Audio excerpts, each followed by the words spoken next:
The neon lights of the underground club pulse in sync with the heavy bass, casting deep shadows across the stage where the band is pouring their hearts into a final, soaring melody. Below them, the crowd is a living, breathing sea of motion, with hands reaching toward the ceiling as they lose themselves in the electric rhythm of the night. But tucked away at the corner of the bar, our protagonist isn't quite feeling the magic, sighing as she sips her drink through a straw, wondering if she wasted her time coming here in search of a dancer. Suddenly, the atmosphere shifts as a striking figure catches her eye, a girl huffing for breath, with a light sheen of sweat glistening on her forehead as she finishes her set. Clad in a vintage rock tank top with a drumstick held high, she radiates an effortless, cool confidence that seems to command the air around her. What a beautiful girl, our blonde lead whispers to herself, her breath hitching as she finds it impossible to look away from the mysterious stranger. She isn't the only one captivated. Even the regulars at the bar are whispering in awe, noting that both men and women are completely drawn to her magnetic presence. A group of fans quickly swarms the girl they call Ming, their voices trembling as they beg for just one photo with their idol. Watching from a distance, our protagonist is stunned by the spectacle. Realize just how popular this cool beauty truly is. However, Ming remains composed and distant, her voice smooth but firm as she politely declines the requests, stating she simply doesn't like being in pictures. With a sharp, graceful turn, she begins to walk away, her short dark hair catching the strobe lights as she dismisses the adoring crowd. Sorry, excuse me, she murmurs, cutting through the thick of the throng with a poise that makes her seem like she's gliding through the room. But not everyone is impressed by her stoic nature. One bitter man at the bar scoffs, his face twisting with jealousy as he mutters about her being arrogant and showing off. In a moment of petty malice, he flicks a heavy beer can directly at her back, the metal spinning through the air like a projectile. Without even looking behind her, Ming reacts with lightning-fast instincts, her legs snapping up in a fluid motion to tap the can with perfect precision. The can sails through the air and lands with a satisfying metallic clang right into the Riesling bin, a move so effortless it leaves the surrounding crowd in stunned silence. Our protagonist's eyes widen, sparkling with a sudden, intense realization as she witnesses that incredible display of coordination and grace. Her mind screams with a newfound certainty that simple, fluid movement was all the proof she needed that this girl is the dancer she has been desperately searching for. Driven by a sudden burst of adrenaline, she rushes forward and plants herself right in Ming's path, her heart thumping against her ribs so loudly she's sure the whole room can hear it. Ming stops in her tracks, casting a cool, inquisitive glance toward the girl who has suddenly blocked her exit. Up close, the height difference is staggering, and our lead can only stand there blushing furiously, her brain short-circuiting as she thinks, she's so tall. But before she can find her voice, Ming is already moving past her, slipping back into the shadows of the crowd and leaving our protagonist frozen in a state of regret. Wait! Excuse me? Please let me through. She cries out, desperately trying to shove her way through the wall of people to catch up. She bursts through the exit only to find the hallway empty, her heart sinking as she realizes she didn't even get a name or a number, leaving her more determined than ever to find this mysterious star again. The campus buzzes with the news of the upcoming arts festival, a chance for every student to shine on stage. Xin Cheng stands in the morning light, her heart heavy as her friend tries to cheer her up. Their conversation is cut short by a sharp reprimand from a teacher, scolding a rebellious student for ignoring the dress code. Xin Cheng's eyes widen as she realizes the girl being scolded is the very person she's been searching for. But before she can reach her, the mysterious girl vanishes into the sea of blue uniforms. Desperation takes over, and Xin Cheng lets out a piercing cry that echoes across the courtyard. The world seems to stop as every eye turns toward her, including those of the cool, detached girl she just summoned. Bracing herself, Xin Cheng marches through the trees to confront the enigma face to face. I'm Xin Cheng. We met yesterday, do you remember me? She asks, her voice trembling with a mix of hope and nerves. She points a determined finger, refusing to let this chance slip through her grasp again. Her emerald eyes shimmer with an intensity that demands an answer. Please, she begs, I need your help choreographing our class dance for the festival. The girl's expression remains like stone as she delivers a crushing blow. Sorry, not interested. As the school bell tolls, Xin Cheng is left plating with a retreating back, her dreams of the festival suddenly hanging by a thread. The sharp, shrill ring of the school bell finally echoed through the hallways, but the teacher barely glanced up, insisting they finish just 2 more questions before freedom. Ming sat at his desk, the weight of the afternoon slump pressing down on him as he toyed aimlessly with his pen. He rested his chin in his palm, his gaze fixed on nothing in particular, his mind already miles away from the boring lecture. His eyes were heavy with a mixture of boredom and exhaustion, reflecting a soul that just wanted to be left alone in the quiet. But peace was a luxury he wouldn't be afforded today, as a familiar pair of bright, curious eyes peered through the classroom window. Seeing him, the girl didn't hesitate to break into a radiant, wide-eyed grin, waving her hand enthusiastically to catch his attention. What a pain, Ming muttered under his breath, his expression souring into a comical grimace as he felt her relentless energy beaming through the glass. The teacher finally closed his book with a definitive snap, announcing that class was officially dismissed for the day. His friends leaned in close, whispering a frantic warning that she was already staked out at the back door, and he should make a break for the front. Ming adjusted his bag and stepped out into the golden afternoon light, trying his best to look invisible among the sea of students. Ming! Wait up! Her voice rang out like a bell, cutting through the chatter of the crowd as she chased after him. In her desperate rush to catch up to her target, her foot caught on the pavement, sending her stumbling forward. With a sudden, dramatic she lost her balance completely and landed face first on the hard ground in front of everyone. Instead of crying, she looked up with a sheepish, lopsided smile, asking hopefully, Hey, were you actually waiting for me? She winced as she slowly stood up, brushing the dust off her clothes while quietly complaining about how much her poor knees hurt. Even with the sting of the fall, she wasn't about to let him escape, shouting for him to wait as she hobbled back into a trot. Ming didn't slow his pace, his long strides keeping him just a few steps ahead of the persistent girl following in his shadow. She eventually caught up, walking closely behind him with a blissful expression, practically radiating tiny flowers of joy just to be near him. Ming let out a long, weary sigh, his patience finally reaching its breaking point as he prepared to deliver a stern lecture. I say, just how long are you planning on following me? He began, his voice laced with a mixture of annoyance and genuine confusion. He stopped in his tracks and turned around to face her, his question trailing off as he realized the space behind him was suddenly empty. A flicker of concern crossed his face as he scanned the sidewalk, wondering if she had finally given up and gone back home. Suddenly, a vibrant stick of sugar-coated fruit was thrust into his line of sight with a cheerful, "Tada!" Ming froze, his cool exterior shattering into a look of pure bewilderment as he stared at the sweet hovering near his chin. It's really yummy. Do you want some? She asked through a mouthful of fruit, completely forgetting the awkward conversation from seconds ago. His fingers brushed against hers as he silently took the stick from her hand, his voice dropping to a soft mumble as he told her it was nothing. Ming stood alone for a moment, her sharp eyes scanning the street as she wondered if the persistent girl had finally given up and gone home. But the student was far from finished, casually nibbling on a stick of candied fruit with an innocent, sugary smile as she asked Ming to repeat what she'd just said. Ming's expression remained guarded as she toyed with a wooden skewer, warning the girl that the art of street dancing wasn't a trick you could simply master in a few hours. The girl's eyes widened with a sudden, brilliant spark of excitement, her voice trembling as she gasped, "Does that mean you're actually willing to teach us?" With a surge of newfound adrenaline, she stood tall and declared with absolute certainty that they were ready to do whatever it took. Ming looked at her with a heavy, skeptical gaze, her silence hanging in the air as she weighed the girl's reckless resolve. Without another word of protest, Ming dropped her heavy backpack to the pavement, the thud signaling that the games were officially over. Her entire aura shifted as she pulled her arm back, her posture transforming into a sharp, professional stance that commanded the entire street's attention. She exploded into motion, her body becoming a blur of controlled power and rhythmic grace as she demonstrated a complex sequence. As she finished the move, she stood there with a cool, effortless confidence, the fading light catching the sharp lines of her silhouette. The student could only watch in stunned silence, her breath hitching in her throat as she realized the sheer level of talent she was up against. Yet, instead of being intimidated, the girl reached up to adjust her hair, a look of fierce, quiet defiance settling over her features. She took a deep breath and mirrored Ming's starting position, her eyes locked onto an invisible point as she prepared to move. To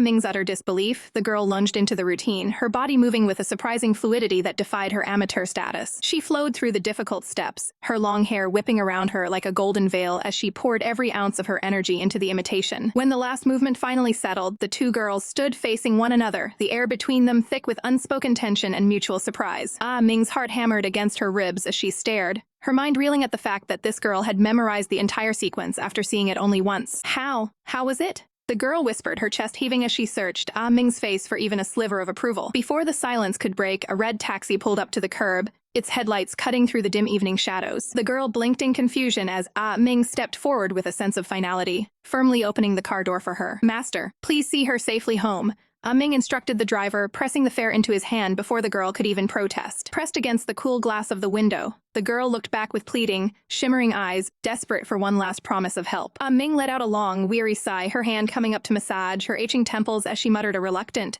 "Maybe tomorrow." She stood motionless on the sidewalk, a solitary figure watching the red taillights of the car slowly disappear into the city traffic. A cold shiver ran down her spine as she realized she had just invited something incredibly troublesome into her quiet life. Inside the taxi, however, the girl was practically glowing, her heart soaring with the knowledge that maybe tomorrow was the only victory she needed to keep fighting. Ming stares into the distance, her expression clouded with a heavy, unspoken burden as she realizes she stepped right into the middle of a mess. Across from her, the bubbly Chengzi can't help but let a spark of pure, unadulterated joy light up her green eyes, convinced that a single maybe is a sign of a blossoming connection. Inside the practice room, the rest of the crew is huddled together on the floor, their voices a low hum of excitement as they plan their next big move. The heavy door creaks open, and Ah-Ming steps into the room with that cool, effortless aura that always seems to command the space around her. Ah-Ming, you're finally here. The group cheers, their faces lighting up the moment they see their secret weapon walk through the door. Chengzi practically bounces over, her voice dripping with sweet concern as she asks if Ah-Ming has even had a chance to eat yet. But Ah-Ming isn't here for small talk.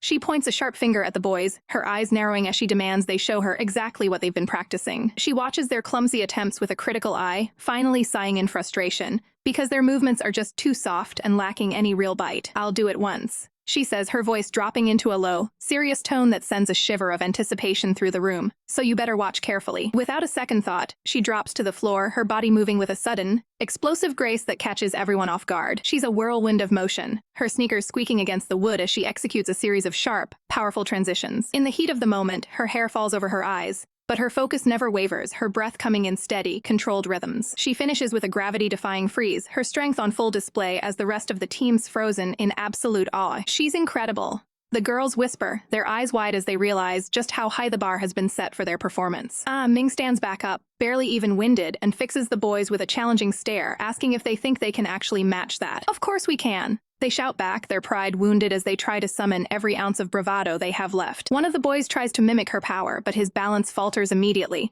his limbs flailing as gravity decides to teach him a lesson. He ends up in a heap on the floor, clutching his lower back and wheezing for someone to help him up before his spine gives out entirely. Ming can only press a hand to her forehead, wondering if she's truly cursed to lead a team of such clumsy, well-meaning idiots. The days blur together in a haze of sweat and sore muscles as the calendar pages flip rapidly from the middle of May into the heat of June. Ming becomes their metronome, her hands clapping out a sharp, relentless rhythm that echoes through the halls. She pushes them to their absolute limits, her eyes tracking every misstep and every hesitation as they strive for perfection. Finally, a small, rare nod of approval breaks her stoic mask, and she admits that they might actually be getting somewhere. As night falls over the city, the team heads out to find the perfect look, though the boys seem a bit skeptical about the fashion choices being presented. They spend hours scouring the racks, debating colors and cuts while trying to find something that says cool without being a total disaster. Chengzi emerges from the dressing room, looking transformed in a daring black crop top and a floral skirt that shows off a side of her Ming hasn't seen. She turns to her mentor, her heart fluttering with a mix of nerves and excitement as she asks, "What do you think of this?" Standing before the mirror, she carefully adjusted her outfit, her heart fluttering with a mix of excitement and nerves as she sought a second opinion. Her wide, emerald eyes searched for any flaw,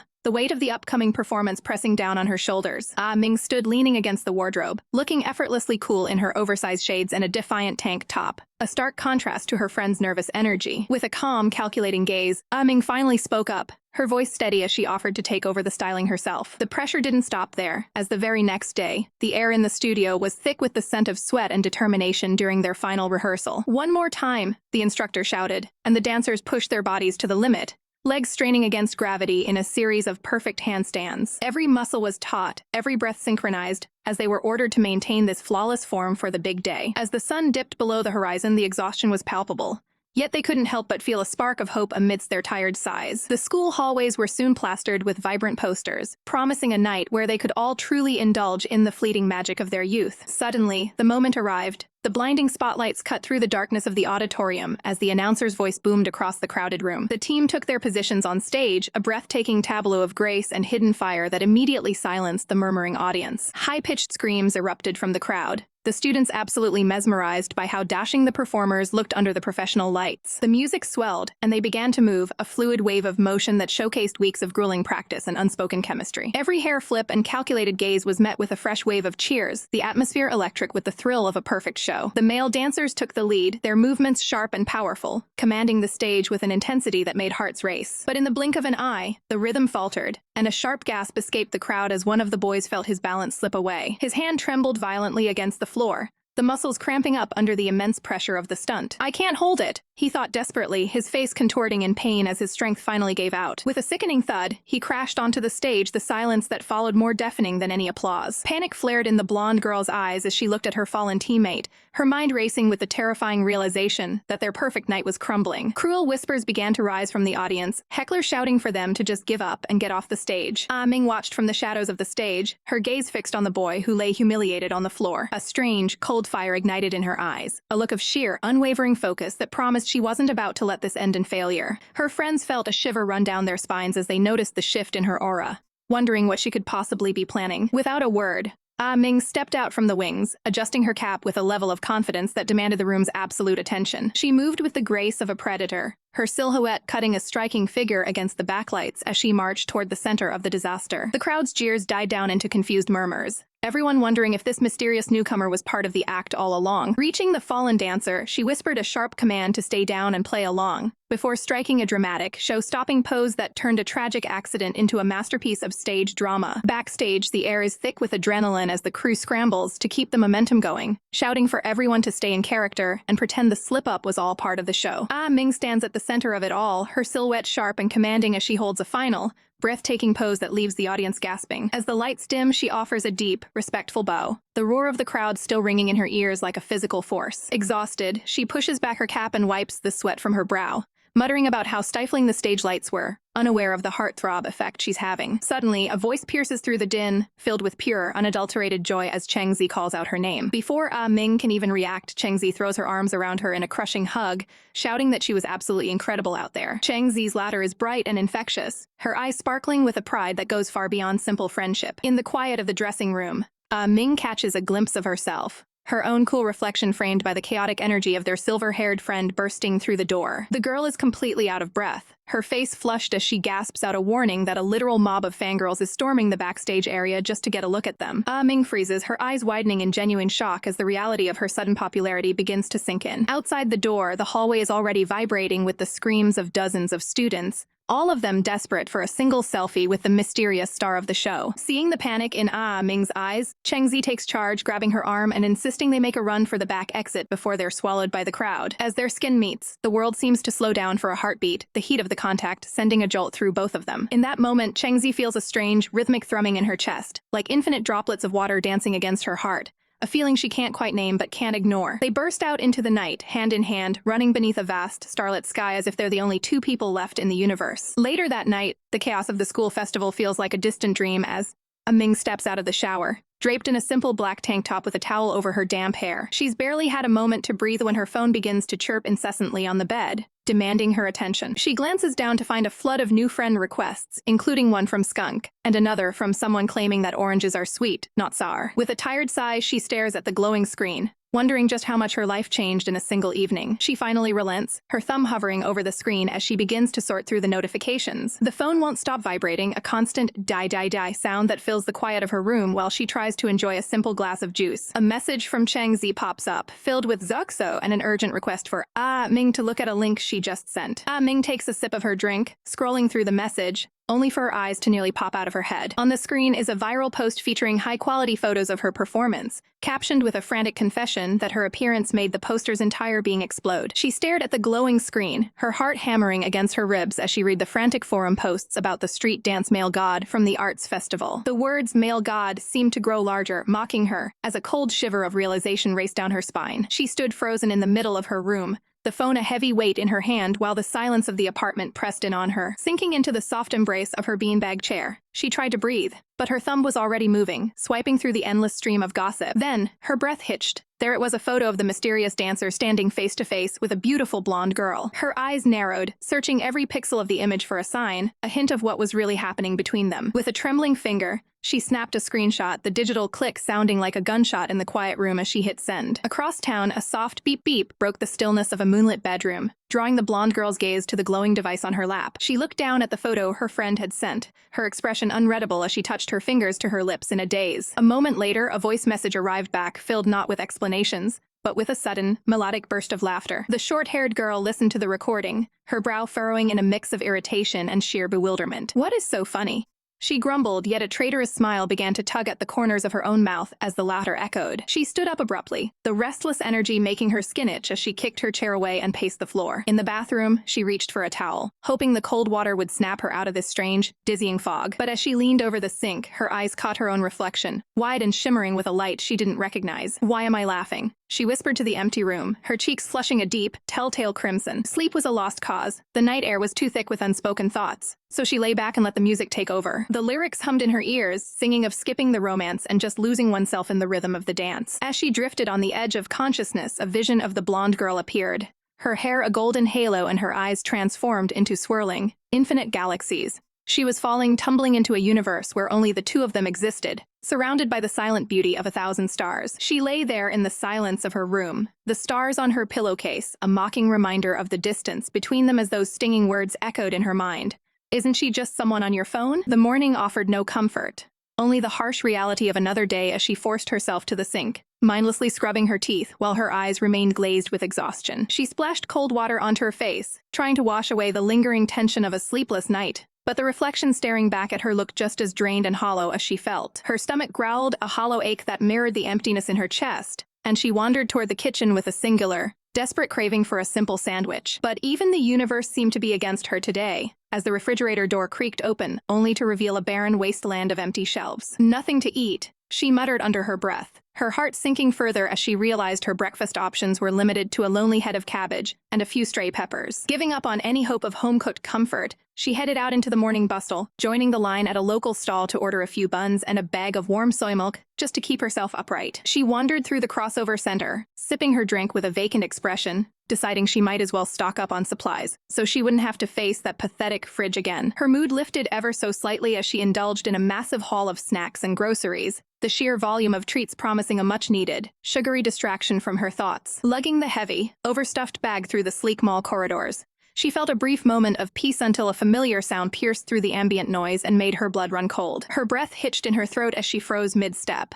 That voice was unmistakable. A sound that usually brought her joy but now felt like a physical blow to her heart. It was Chengzi. Turning slowly toward a nearby boutique, her heart did a painful somersault as she spotted him standing there, looking far too comfortable with a beautiful blonde girl who was tenderly adjusting his collar. The girl, Ming, looked up with a radiant, innocent smile that seemed to glow under the store lights, making the protagonist feel suddenly, painfully invisible. A cold, sharp shadow fell over her features as she watched the intimate display, her jaw tightening with a surge of jealousy that burned through her veins. "Do you like it?"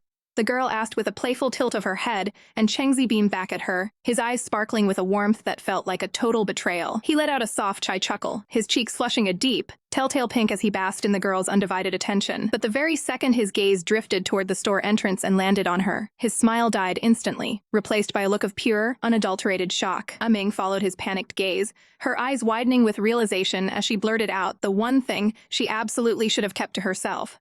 "Wait, isn't it the older sister from your phone?" Panic instantly seized the blonde girl as she realized she'd spoken too loudly, frantically swatting at Chengzi's head as if she could physically beat the awkwardness out of the air. "Hey!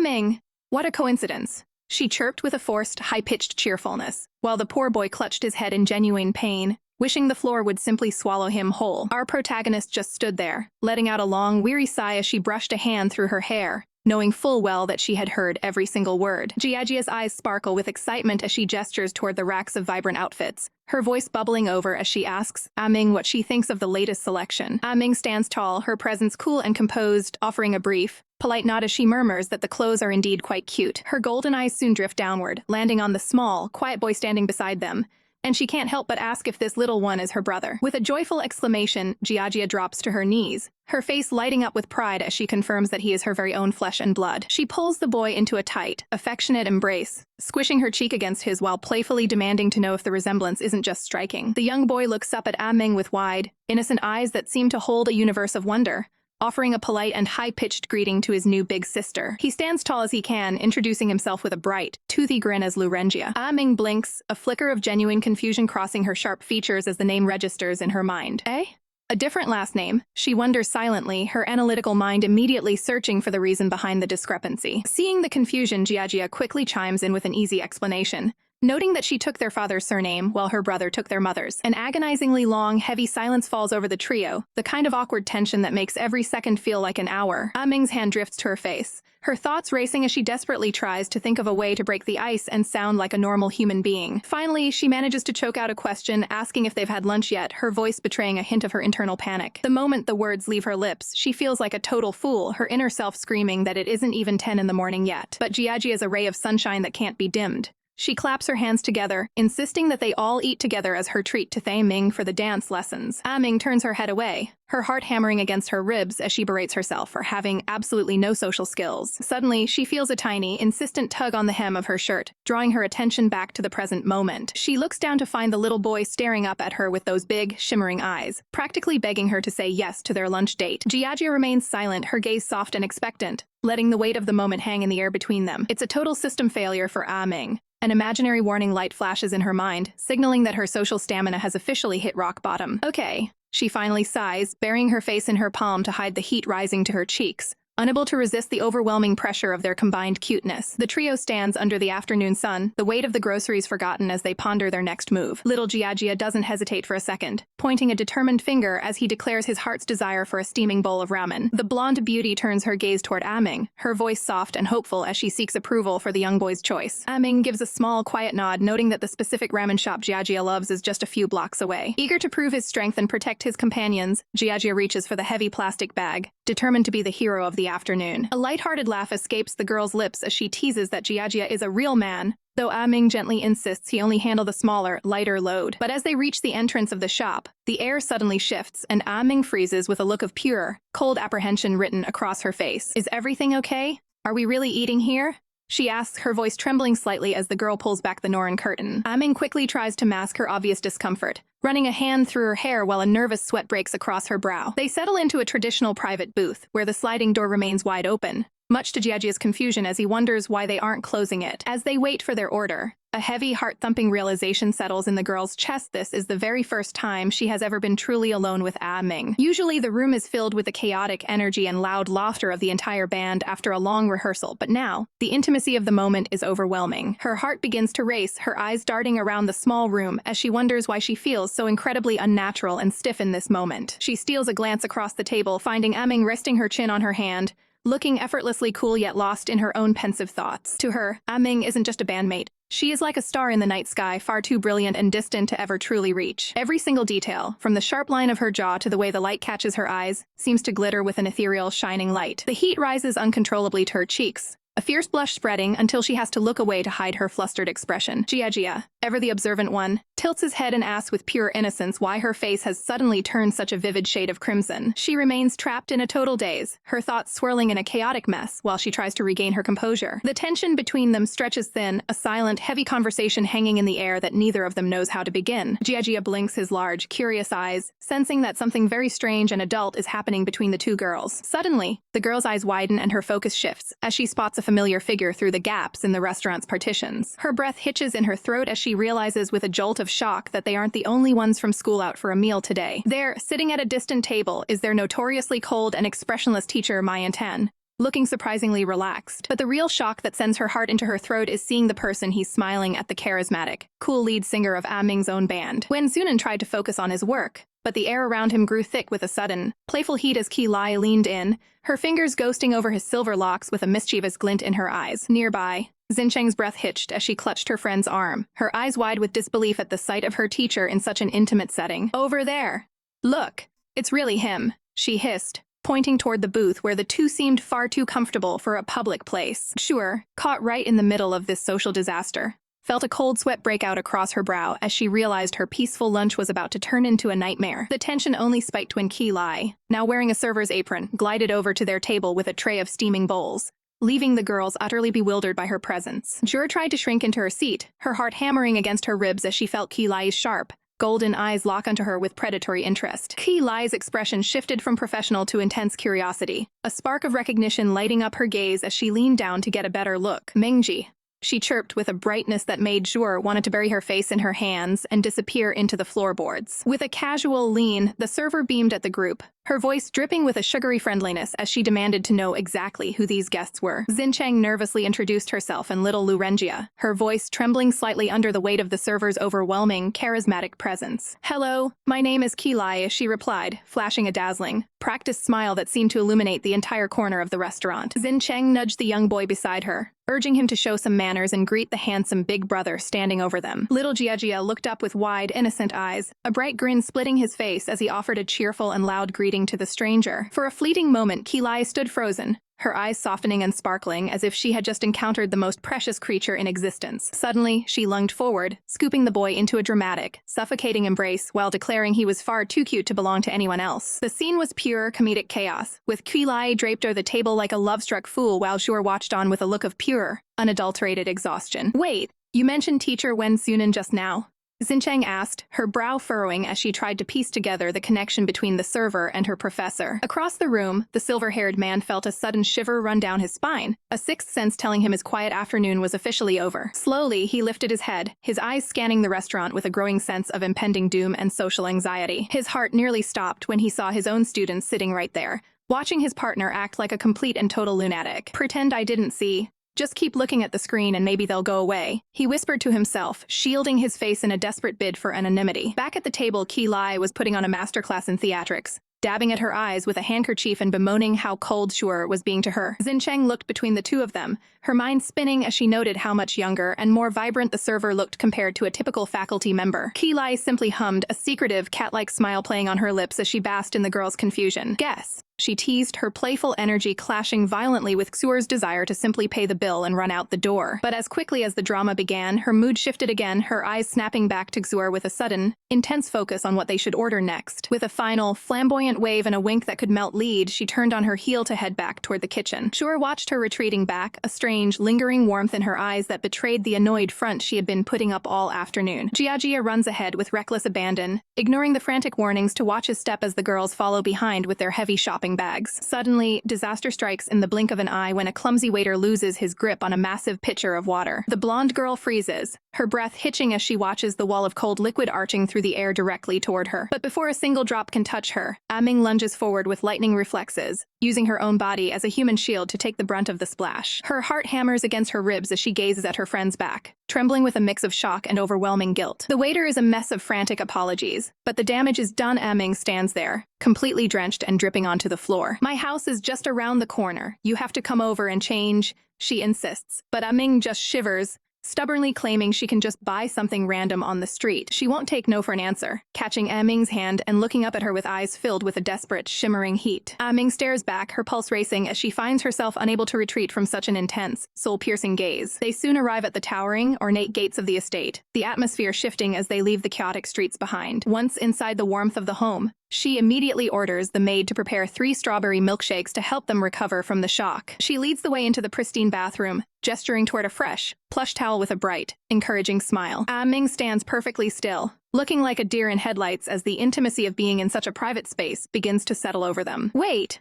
I just realized you don't have any dry clothes to change into," she cries out, her realization echoing off the tiled walls. A mischievous glint enters her eyes as she decides that Ming will simply have to borrow something from her own wardrobe. She leans down to give little Jia a sweet, rewarding kiss on the cheek, praising him for being such a clever boy. With a playful giggle, she gives Ming a firm shove toward the bedroom, eager to show off her collection. Ming stumbles forward, her senses immediately overwhelmed by a thick, suffocating ambush of sugary, floral perfumes. Her jaw practically hits the floor as she gazes upon a literal sea of ruffles, bows, and aggressively puffy lace dresses. From dizzying polka dots to every imaginable shade of pastel pink, the closet is a terrifying treasure trove of ultra-feminine, cartoonish designs. Ming stood paralyzed in the middle of a literal fashion fortress, her eyes darting between rows of silk and lace that seemed to stretch on forever.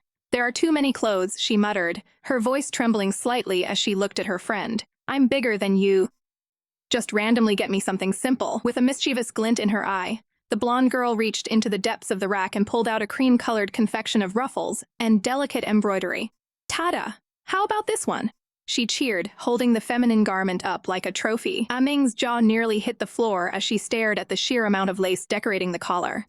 "You and I have very different definitions of the word simple," she deadpanned, her skepticism radiating in waves as she looked at the frilly dress. But her friend wouldn't hear of it, practically pushing the garment into her arms with a bright, insistent smile.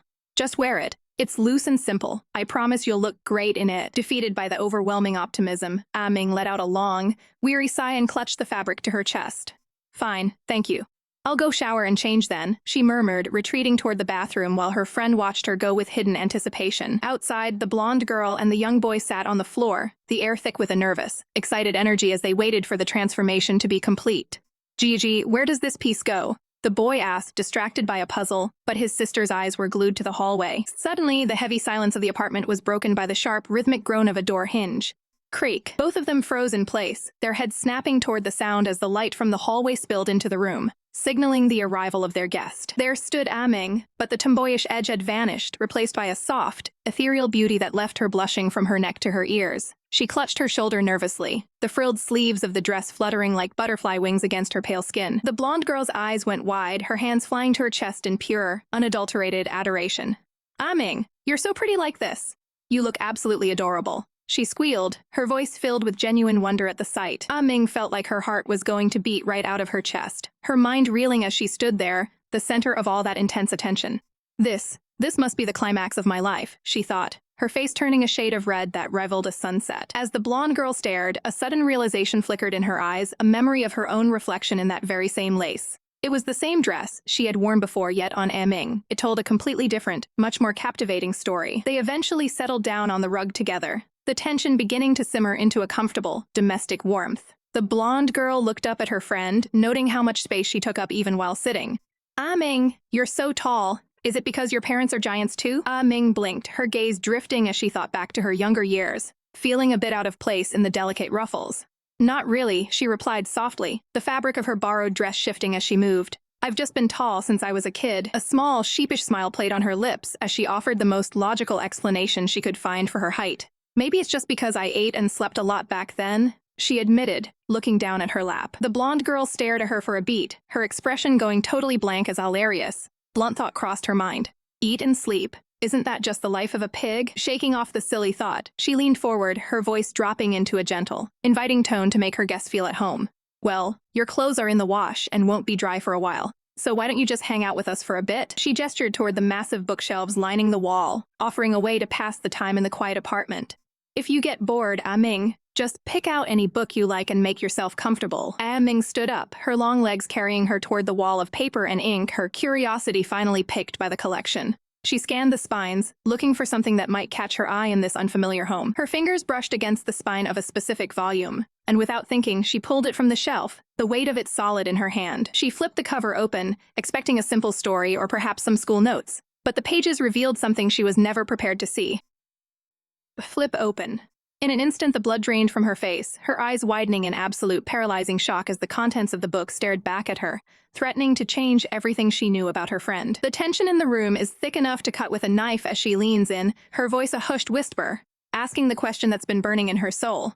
"Ah Ming, could it be you're also?" He doesn't answer immediately, just offers a mysterious, soft smile that makes her heart skip a beat, the unspoken words hanging between them like a fragile thread. For a moment, the heavy atmosphere lifts, replaced by the simple, sweet joy of childhood as they finish their treats, the three of them finally looking completely at peace. But her eyes can't help but wander to the dresser, drawn to the collection of framed memories that tell the story of a life she's only just beginning to understand. There, captured in a moment of frozen time, is a family portrait: a father, a mother, a tiny baby, and that same golden-haired girl looking up with wide, innocent eyes. As she stares at the photo, the weight of the past begins to settle in her chest, her expression turning somber as the pieces of a long-forgotten puzzle start to click into place. Suddenly, the world around her fades, replaced by the searing memory of a sunny day turned cold. A little girl screams in agony, her small hands reaching out as her parents prepare to drive away. "No! I don't want you to go," she wails, her voice cracking with a desperation no child should ever know. Tears stream down her flushed cheeks, her face a mask of pure, unadulterated heartbreak as she realizes her world is about to change forever. She remembers passing that house every single day, watching the girl from afar. Sometimes the girl would be a beacon of kindness, gently handing a flower to her little brother with a soft, nurturing smile. Other times, she would see her tucked away on a swing in the yard, lost in the pages of a book, a quiet sanctuary built of paper and ink. From the sidewalk, she had watched her like a silent guardian, clutching her groceries as she witnessed the girl's private world. But she had never seen her break, until that day. The car roared to life, pulling away from the curb with a finality that felt like a physical blow. In a burst of frantic energy, the little girl wrenched herself free from the nanny's grasp, her tiny feet hitting the pavement with a rhythmic slap as she refused to let them go. Ha! Ha! Her breath came in ragged gasps, her lungs burning as she chased the retreating vehicle with every ounce of strength in her small body. But the road was unforgiving, and in her haste, her foot caught on the uneven ground. She hit the asphalt with a sickening splat, the impact jarring her entire frame as the world blurred into a haze of pain. Blood welled up from her scraped knees and elbows, stinging and raw. But she didn't stay down for long. With a grimace of pure, stubborn determination, she wiped the tears from her eyes with a hand stained by the very road she was fighting to conquer. She didn't look back. She just kept running, a small, solitary figure chasing a ghost into the distance, leaving an indelible mark on the narrator's soul. Seeing that display of raw courage triggered a buried ache in her own heart, dragging up the memory of the day her own mother walked out the door with a suitcase in hand. She had cried until she couldn't breathe, a hollow emptiness opening up inside her that she feared would never be filled. Years had passed, and the girl had vanished into the whispers of the neighborhood, moved away to a grander life, leaving only a lingering shadow behind. Now, as she looks at the girl sitting right in front of her, she can't help but wonder if the universe is playing a trick on her. Does fate truly exist in this world? She muses, her heart thumping against her ribs in the silence. The final bell tolls like a heavy weight, and the teacher coldly dismisses the class, reminding everyone to organize their notes and strengthen their weak points. Changzi ducks her head, her heart still racing from the scandalous scene she witnessed earlier, finding it physically impossible to meet the teacher's gaze. Suddenly, her friend nudges her with a mischievous glint in her eye, whispering that her goddess has arrived and is waiting right outside the door. Changzi's breath hitches as she finds Ming standing in the hallway, looking cool and composed as she hands over a bag containing the clothes she washed for her. As Ming turns to walk away, a faint, uncharacteristic blush creeps onto her face while she wonders why on earth she feels so incredibly nervous. Changzi tries to play it cool, explaining to her curious friend that she only took Ming home to change after an accidental soaking the day before. But her friend isn't satisfied with a simple explanation and lunges for the heavy bag, desperate to see what secrets might be hidden inside. The moment she peeks into the bag, her eyes practically explode with shock, as if a metaphorical bomb just went off in the middle of the classroom. Changzi can only stare in confusion,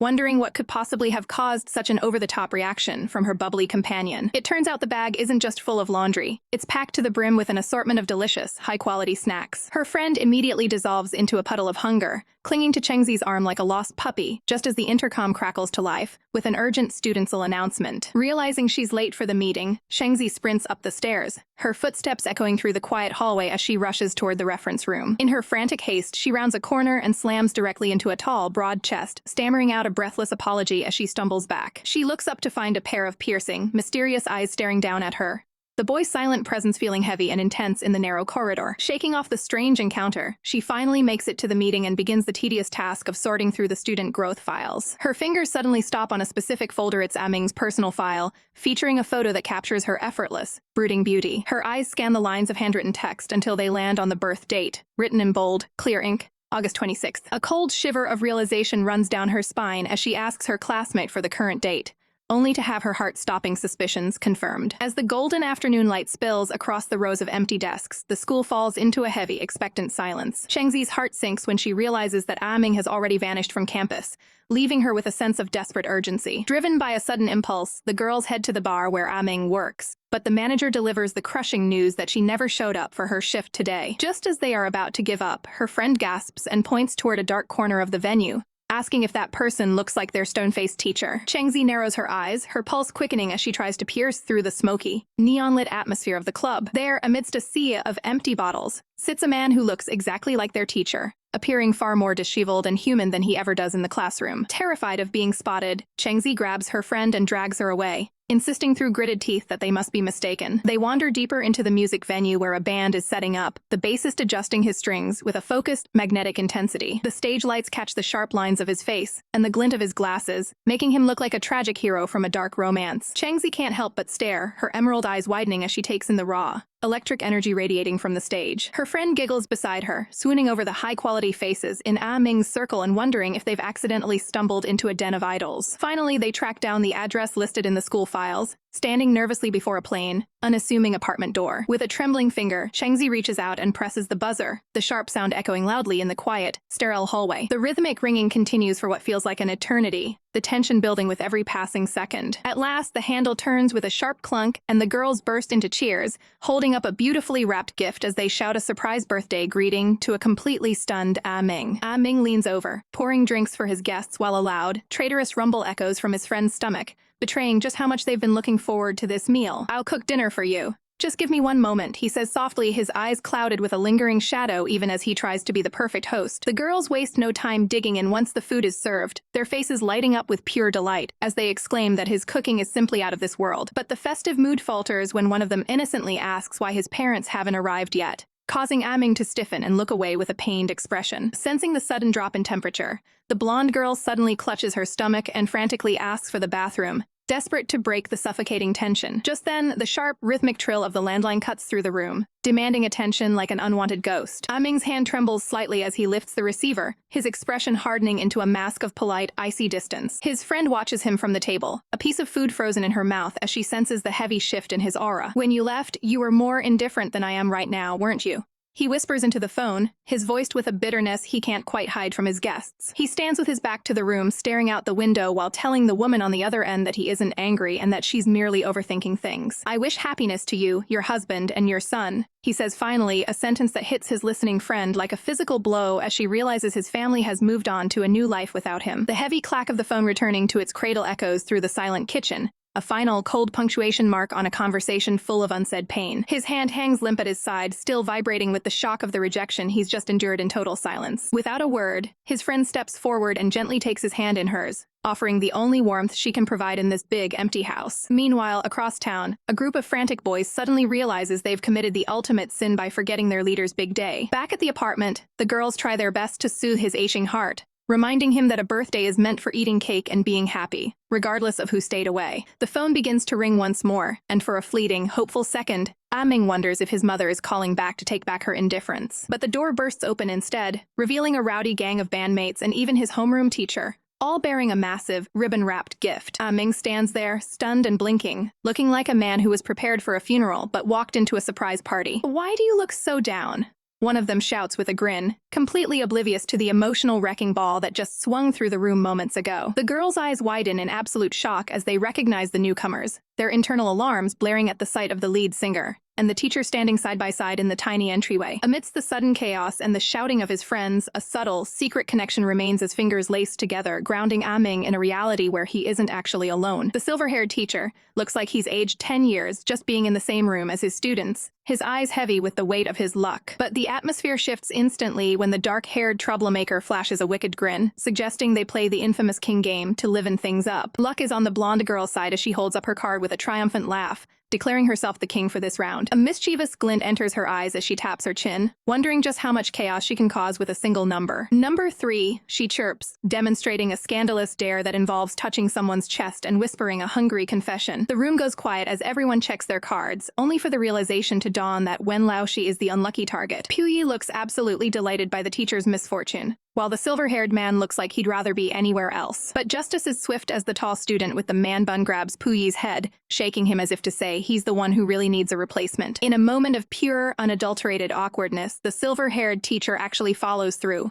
placing his hands on the man-bun student's chest and muttering the required words. The girls can hardly contain their squeals, their faces flushing at the sheer, unexpected tension of the moment. It's a scene of total madness, with tears, laughter, and Puyi being hauled away like a sack of potatoes. The blonde girl is practically melting into the floor from secondhand embarrassment, hiding her face as she tries to recover her dignity. Attempting to steer the ship back to some semblance of order, the red-haired girl calls out a new dare. Number 7 must perform a 10-second kabedon on number 2. The man-bun student quickly bows out, leaving the two girls to realize they are the ones destined for this intimate confrontation. Because of the height difference, the blonde girl is forced to stand on a chair just to reach eye level, her heart hammering against her ribs. A slam. She pins the red-haired girl against the wall, the sudden proximity making the air between them feel heavy and electric. The count begins, each second stretching out like an eternity as they stare into each other's eyes. By the time they reach 9, the blush on their cheeks undeniable, a silent confession written in the heat of their skin. As the count hits 10, the red-haired girl practically bolts, her thoughts a whirlwind of shame and confusion after such a bold display. She can't help but notice that her friend's entire neck and ears have turned a deep, burning crimson. "Your face is so red," she whispers, reaching out to gently pat the blonde girl's head in a gesture of concern. The blonde girl's heart does a somersault, her mind screaming that a simple head isn't nearly enough to calm the storm inside her. Shaking off the lingering tension, she draws one last card, her voice trembling slightly as she asks the final, serious question.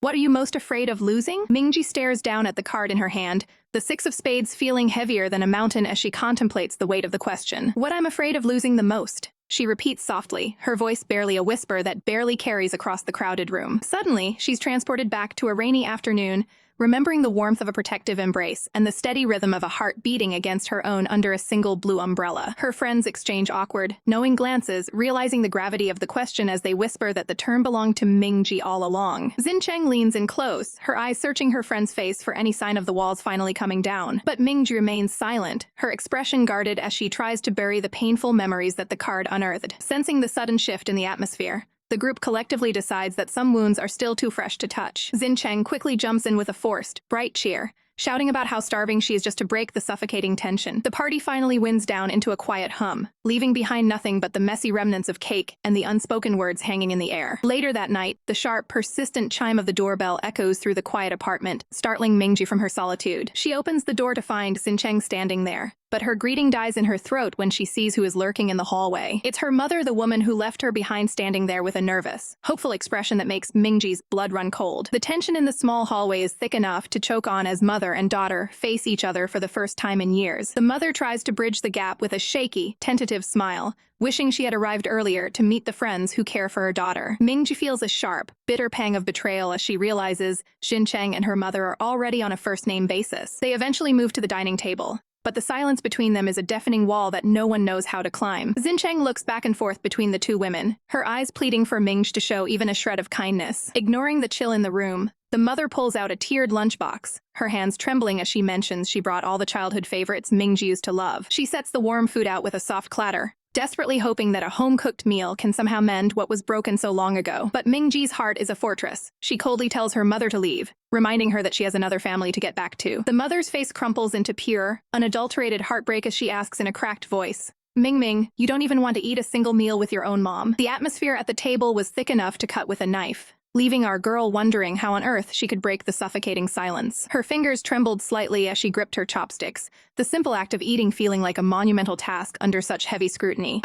This stir-fried eggplant is absolutely divine," she chirped, trying to force a smile as Ming's mother looked on with a gaze full of unspoken sorrow. The older woman's eyes were rimmed with a wariness that spoke of years of quiet endurance, a look that made the heart ache just to witness. Ming remained stoic, her profile sharp and unreadable, while the tension between mother and daughter hummed like a live wire between them. Finally, sensing the desperate plea in her friend's eyes, Ming gave a small, resigned sigh, deciding there was no harm in taking at least one bite to ease the mother's pain. As they leaned in close afterward, the shared warmth of the meal finally began to thaw the icy exterior Ming usually wore like armor. Outside, the city lights twinkled against the dark sky, a silent witness to the lighthearted chatter about garlic and ginger that filled the small apartment. "Your mom's cooking is seriously the best, Ming," she laughed, contentedly rubbing her stomach after the feast. Ming shot her a playful, teasing look, warning her that rubbing her belly like that was exactly how people ended up with a little extra softness. Indignant and fueled by a sudden burst of playful energy, she barked back, "I do not have belly fat. If you don't believe me, feel it yourself," before suddenly pouncing forward. The world seemed to tilt as she lost her balance, her heart leaping into her throat as she plummeted toward the couch. Time slowed to a crawl as she found herself pinned directly over Ming, their faces mere inches apart in a sudden, electrifying silence. Her breath hitched as she gazed down into Ming's eyes,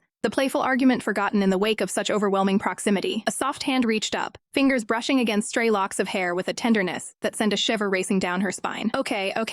"I believe you," Ming whispered, her voice dropping to a low, velvety tone that made the air feel suddenly too thin. The spell finally broke as Ming sat up, clearing her throat and announcing that it was far too late for her to be heading home alone. But before they could step out into the night, she realized she hadn't yet presented the special surprise she'd been hiding all evening. Inside the box sat a collection of the most adorable koalas, each one more charming than the last. Ming looked down at the fuzzy creatures, her brow furrowing in confusion as she wondered why on earth she was being compared to a marsupial. It was simple, really, between the constant napping in class, the random zoning out during lectures, and her dedicated snacking habits, the resemblance was uncanny.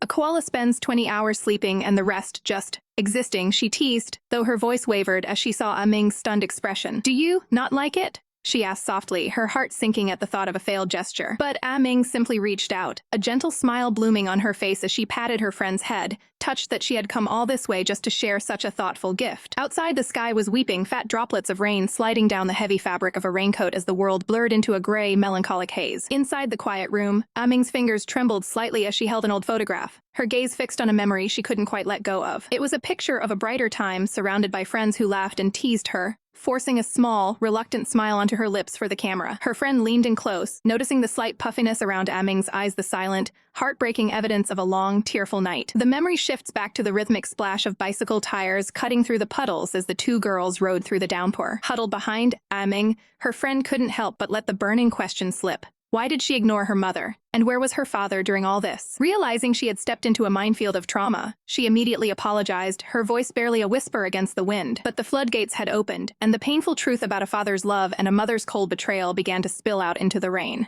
Ming was only 8 years old when her world fell apart, a child left standing in the wake of a woman who chose her own path over her family. The echoes of her mother's voice still haunted her, cruelly asking if a child didn't want her own mother to be happy, even if it meant leaving them behind. Her friend tightened her grip around Ming's waist, questioning if this wall of silence was truly any better than simply facing the ghost of her mother. But the word hung in the air, unfinished and heavy with the weight of things that couldn't be fixed with a simple conversation. Ming's expression hardened, the rain masking the tears that threatened to fall as she stared straight ahead into the gloom. She didn't want to talk about it anymore. It was her birthday, after all, and the last thing she wanted was to drown in these unhappy thoughts. She knew her friend had a good heart, but some wounds were just too deep to be poked at, especially on a day like today. To break the suffocating tension, the conversation drifted to something lighter: the length of Ming's hair, and why she had kept it short for so many years. Internally, her friend was screaming in regret, wishing she could spray pesticide in her own mouth for being so insensitive. Desperate to make amends, she blurted out a promise to help Ming style her hair every single day once it finally grew long. Ming gave a soft, skeptical huff, wondering how on earth her friend could possibly commit to such a task every morning. The bike suddenly wobbled under the weight of their emotions, sending them veering dangerously toward the slick pavement. With a sharp gasp and a sudden jolt, Ming planted her feet, stabilizing them just before they could tumble into the wet street. In the sudden, breathless stillness of the rain, her friend began to spin a beautiful dream of the future of shared dorms, college days, and a lifetime of braiding hair together. The air in the practice room is thick with a discordance that has nothing to do with the music, as the instruments stand silent under the weight of a failing rehearsal. The lead singer finally snaps, his voice cutting through the tension as he demands to know why the rhythm is so hollow and if the shadow of Wen Laoshi is finally breaking their spirit. Ming, usually the most composed of the bunch, lets her drumsticks rest as her eyes cloud over with the memory of the suffocating encounter she had right after lunch. She can still see the crowded hallway where Xincheng was being swarmed, trapped in a circle of boys who seemed to take pleasure in her obvious discomfort. The poor girl's breath was coming in shallow hitches, her cheeks burning with a frantic blush as she looked for any way to escape the unwanted attention. And then there he was, Ren Jian, his handsome face twisted into a smirk that signaled nothing but trouble for everyone in his orbit. Ming had moved instinctively, shouting a warning about the homeroom teacher to scatter the crowd and give the girls a desperate opening to flee. As the girls vanished around the corner, the atmosphere turned frigid, leaving Ming alone with a man who felt like a ghost haunting her present. "Haven't you had enough?" she hissed, her voice trembling with a raw, jagged edge of protective fury. Ren Jian didn't even flinch. Instead, he wore a look of dark amusement, admitting that he actually enjoyed it when she bared her teeth like this. He leaned in with a terrifying lack of boundaries, his fingers flicking against her skin in a mock caress that made her stomach churn with pure disgust. When she warned him to never lay a finger on her friends again, he simply repeated the word friends with a mocking laugh, as if the very concept was a joke to him. The world seemed to shrink until there was only his poisonous whisper against her ear, asking with cruel curiosity what Xincheng would think if she ever found out the truth about what Ming really was. He didn't stop there, his voice dripping with malice as he taunted her for switching types and threw the name Tang Ren in her face like a physical blow. Back in the safety of the band room, the others can only watch in grim silence as they realize the crazy guy from Ming's past has officially returned to claim his pound of flesh. Ming presses a hand to her forehead, the weight of a looming disaster crushing her spirit as she realizes her only hope is to keep Xincheng as far away from that monster as possible. Miles away, the evening is quiet as Xincheng tries to settle into her studies, the scratch of her pen the only sound until a sharp, rhythmic beeping erupts from her phone. Her heart hammers against her ribs and her eyes widen in sheer, paralyzing shock as she reads the words on the glowing screen. "Hey, I'm Ren Jian. Remember me?" The school hallways hummed with whispers as Ming arrived, her refined short hair catching everyone's eye. Her friends leaned in, asking Xincheng if she knew the boy who had been relentlessly pursuing Chengzi for months. Ming's expression hardened as she realized this boy was using the exact same calculated tricks she had seen before. "I know him," she warned, her voice dropping to a serious tone. "He isn't nearly as harmless as he appears." She urged them to stay away, her eyes reflecting a deep-seated distrust of the boy's true character. Chengzi's face paled as she realized the boy even had her home address, vowing to delete him immediately. Inside the practice room, the air was thick with tension, and Ming immediately noticed the cold distance between Wen Laoshi and Yezi. She reached for her phone to intervene, but a bandmate stopped her, sighing that Wen's difficult personality was his own undoing. As the group dispersed, a friend waved a cheerful goodbye, cycling away into the fading light. Ming pedaled her own bike, confirming the shocking truth to her passenger. Wen Laoshi and Yezi had been a secret couple for over 4 years. It had all started back in high school when Yezi was a wild art student whose family finally forced a tutor upon him. That tutor was Wen Laoshi, a brilliant grad student who never expected his life to be upended by his rebellious pupil. Their journey was messy, filled with Yezi's past flings and Wen's deep-seated fears of being hurt again. Ming admitted she only knew the vague details, as Wen Laoshi was notoriously private about his heart. Her friend beamed, declaring that everyone, regardless of the labels others placed on them, deserved the right to love. But behind closed doors, that love was fracturing as Yezi shouted for Wen Sunan to pack his things and leave. Wen's voice trembled with jealousy, demanding to know why a girl had been at Yezi's place so late the night before. Yezi snapped back, insisting she was just a classmate borrowing a CD, his frustration boiling over at the lack of trust. He sat heavily, exhausted by the constant fights and Wen's refusal to ever take their relationship public. Wen's eyes flashed with bitterness, accusing Yezi of being just like the men who had broken him before. Yezi looked up, his heart shattering at the realization that Wen still saw him as a villain after all this time. The heavy thud of a slamming door echoed through the silent apartment, leaving only a cold void behind. Sitting alone in the dark, the weight of his own stubborn malice began to suffocate him, a self-inflicted wound that offered no relief. Xincheng sat on her bed, a book forgotten in her lap as she agreed to a weekend of window shopping. When the day arrived, Ming stood waiting under a clear blue sky, her long hair catching the breeze. Xincheng's gaze dropped to her friend's feet, wondering how she expected to survive a day of walking in such high heels. "There's just so much pressure walking next to someone as tall as you," Ming admitted with a shy, flustered blush. Their conversation was cut short as Baidu came running toward them, waving her arm in a frantic apology for being late. As they walked, Baidu gushed about a radio host whose voice was so hypnotic she'd stayed up until 3 a.m. just to listen. Xincheng listened to the host's name, a flicker of recognition crossing her face as she tried to place where she'd heard it before. The lighthearted mood evaporated instantly when a familiar, unwelcome face stepped into their path. Renjian flashed a smug grin, asking if Xincheng had seen the messages he'd been spamming to her account. "I've already told you no to your face," Xincheng snapped, her voice like ice as she stood her ground. Refusing to give him another second, she grabbed Baidu's hand and pulled her away from the toxic encounter. Renjian didn't look bothered. He simply watched them leave with a predatory, satisfied smirk. Later, tucked away in a quiet cafe, Xincheng's eyes remained sharp as she asked if the boy had finally been deleted. Baidu stared down at her phone, where Renjian was busy weaving a web of lies and manipulation. Her complexion paled and her brow furrowed as she realized he wasn't going to go away quietly. A new notification popped up, a vile message claiming that Li Zeming was trouble because of her secret preferences. The shock hit Baidu like a physical blow, making her gasp as she stared at the screen in disbelief. She instinctively covered her mouth, her eyes wide with a mixture of horror and mounting anxiety. "It's nothing. Just a stomach ache," she lied, her fingers squeezing the device until her knuckles turned white. Xincheng leaned in, her purple eyes narrowing as she repeated the question with terrifying intensity. The sound of her own heartbeat thundered in Baidu's ears, a frantic rhythm of pure panic. She looked down, her lips trembling as she struggled to find the words to explain the mess she was in. With a sudden burst of courage, she typed out a final, biting rejection and severed the connection for good. The weight of a single lie pressed down on her chest as she stared at the screen, her heart hammering a frantic rhythm against her ribs. Cruel words flickered before her eyes, gossip spreading like a poison as a classmate warned her that associating with someone abnormal would leave her utterly alone. Collapsing onto her bed, the world seemed to tilt as the realization finally took hold. Ming, the girl who occupied her every waking thought, actually liked other girls. Her breath hitched, her wide green eyes searching the ceiling for answers to a question she hadn't even known she was asking. A strange, warm tingle began to spread through her veins because, despite the shock, she realized with a start that the idea didn't bother her at all. Restless and seeking clarity, she gripped her phone like a lifeline, the glow of the screen illuminating her conflicted face. She tentatively reached out to her friend Baidu, only to be met with a wall of prejudice that made her stomach drop into her shoes. Every word from her friend felt like a jagged stone, painting a picture of a world where their bond would be seen as something shameful and terrifying. Trembling fingers quickly typed out a casual dismissal, a desperate attempt to mask the storm brewing within her soul. She buried her face in her pillow, her mind a chaotic whirlpool of confusion as she struggled to understand why she still found Ming so utterly captivating. Memories of their time in the rehearsal room flooded back, where she had once timidly asked about the boys Ming might admire. She remembered the playful banter, The way Ah-ming would snap at the boys in the band with a fiery spirit that was as fierce as it was charming. In the dim light of the studio, the music would swell, but the only thing she could truly hear was the steady, powerful beat of the drums. Xincheng found herself lost in a trance, her surroundings fading into a blur until only one person remained in focus. Ah-ming was a force of nature behind the kit, looking so radiant and dazzling that it was impossible to look away. In the reflection of her own gaze, a dangerous, beautiful thought began to bloom.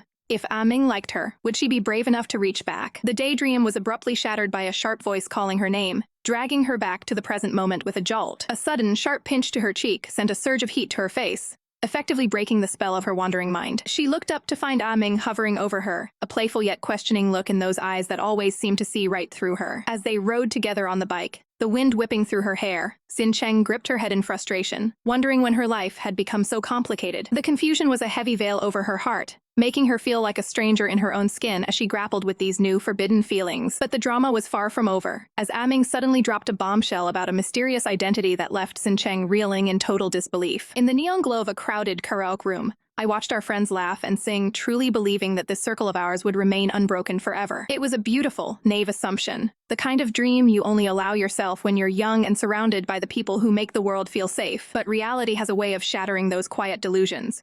On the quiet sidelines of the basketball court, the air suddenly grew heavy when Renjian turned to me with an intensity that made my heart skip a beat, asking if I would be together with him. I tried to play it off, my voice trembling as I asked if we weren't already together as friends. But his gaze didn't waver. His voice was a low, steady anchor in the sudden storm of my emotions as he clarified that he didn't want a friendship, he wanted me to be his girlfriend. The word hung between us, heavy and terrifying, prompting a nervous laugh to bubble up from my throat as I told him he had to be joking. "I'm not," he snapped, his frustration boiling over just as Tang Ren came skipping toward us, her bright energy completely oblivious to the glass-shattering moment she had just interrupted. She threw an arm around me, her eyes sparkling with curiosity as she demanded to know what secret topic we were discussing in such hushed tones. I felt a cold sweat break out, my mind racing for an excuse while Tang Ren leaned in closer, sensing the lingering electricity in the air. To save myself from the suffocating tension, I pushed her toward the exit, desperately changing the subject to our recent test scores, while Ren Jian sat behind us, his silhouette slumped in dejected silence. As we walked home under a vast, mocking blue sky, I finally confessed the truth to Tang Ren,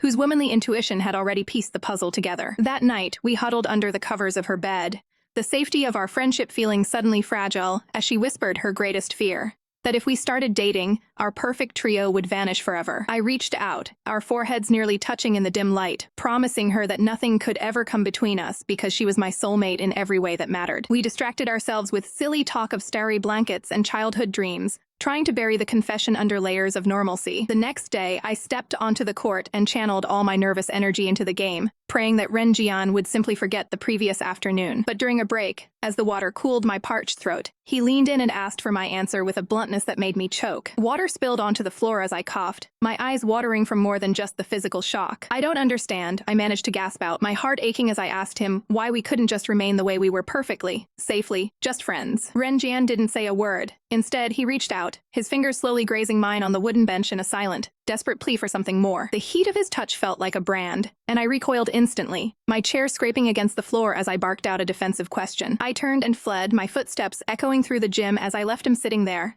a solitary figure of rejection. I didn't look back to see the shadow fall over his face, a mask of quiet, simmering pain. Days bled into a week, and the silence from his side became deafening, leaving Tang Ren and me to wander the school hallways like ghosts of the trio we used to be. Tang Ren looked at me with a pained expression, asking the one question I was too terrified to answer.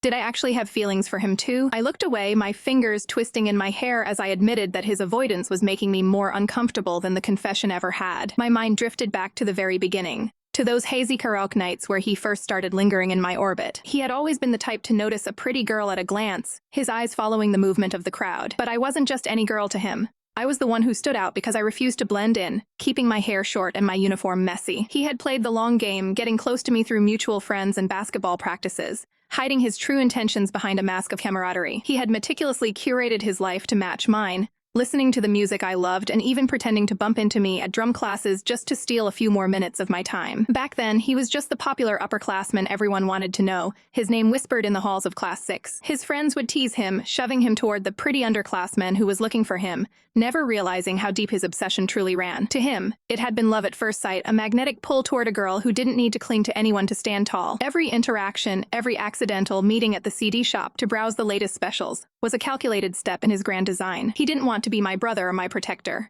He wanted to be the only person I saw when I closed my eyes. Standing among the rows of music and memories, the air between us had always been charged with a truth we both ignored. You know the reason, he had whispered, his eyes searching mine for a flicker of the same fire that was consuming him. I felt the weight of my own backpack pulling at my shoulders, a physical manifestation of the choice I had to make. My lips parted, the words "I'll answer you" forming in the air. A promise to end the uncertainty once and for all. But suddenly, a voice cut through the fog of my memory, calling my name with a sharp, insistent edge. I blinked, the CD shop and Renjian's intense gaze dissolving into the harsh light of the present. A girl with long, pale hair stood before me, her brow furrowed in concern as she asked what was wrong. But I could only turn my head away and whisper that it was nothing. The silence of the living room is broken by a low, mournful groan as the two siblings sprawl across the couch, their stomachs practically singing a duet of starvation. Jia, I'll take you anywhere you want. How about your favorite ramen place? She offers, trying to be the cool big sister to her disgruntled brother. But the boy isn't having it, his arms crossed tightly as he demands the home-cooked comfort of Mrs. Zhang instead of a restaurant. When she explains the housekeeper is away and suggests that she herself will whip something up, Jiajia's face pales, his expression turning into one of pure, unadulterated horror. No! I don't wanna. No. He shrieks, his voice rising in a panicked crescendo as if the very idea of her cooking is a death sentence. He jumps up from the sofa, shaking his head with enough force to make himself dizzy, desperately trying to ward off the culinary disaster he knows is coming. Can you blame the poor kid? The last time she picked up a spatula, the meal looked more like a science experiment gone horribly wrong than actual food. Just 2 bites of that charcoal-colored mystery meat had sent him into a 2-day battle for his life in the bathroom, a memory that still haunts his very soul. Now, they both sit in a gloomy, hungry silence, the only sound in the room being the aggressive, rhythmic rumbling of their empty bellies. Suddenly, a light bulb flickers to life in her eyes. There is one person whose cooking is legendary, and she might just be the answer to their prayers. Her fingers fly across her phone screen, pressing the buttons with a desperate, frantic speed as she prepares to make the call. Hello? Ming, are you home? She chirps into the receiver, her voice suddenly sweet and melodic as she invites her crush to a grocery store rendezvous. Jiajia's mood flips instantly, his arms thrown wide in a victory cheer because he knows a real edible meal is finally on the horizon. But as his sister fusses over her reflection in the bedroom, wondering if her makeup is just right for a simple grocery trip, the boy peeks around the corner. Gigi, are you trying to hook up with Ming, Gigi?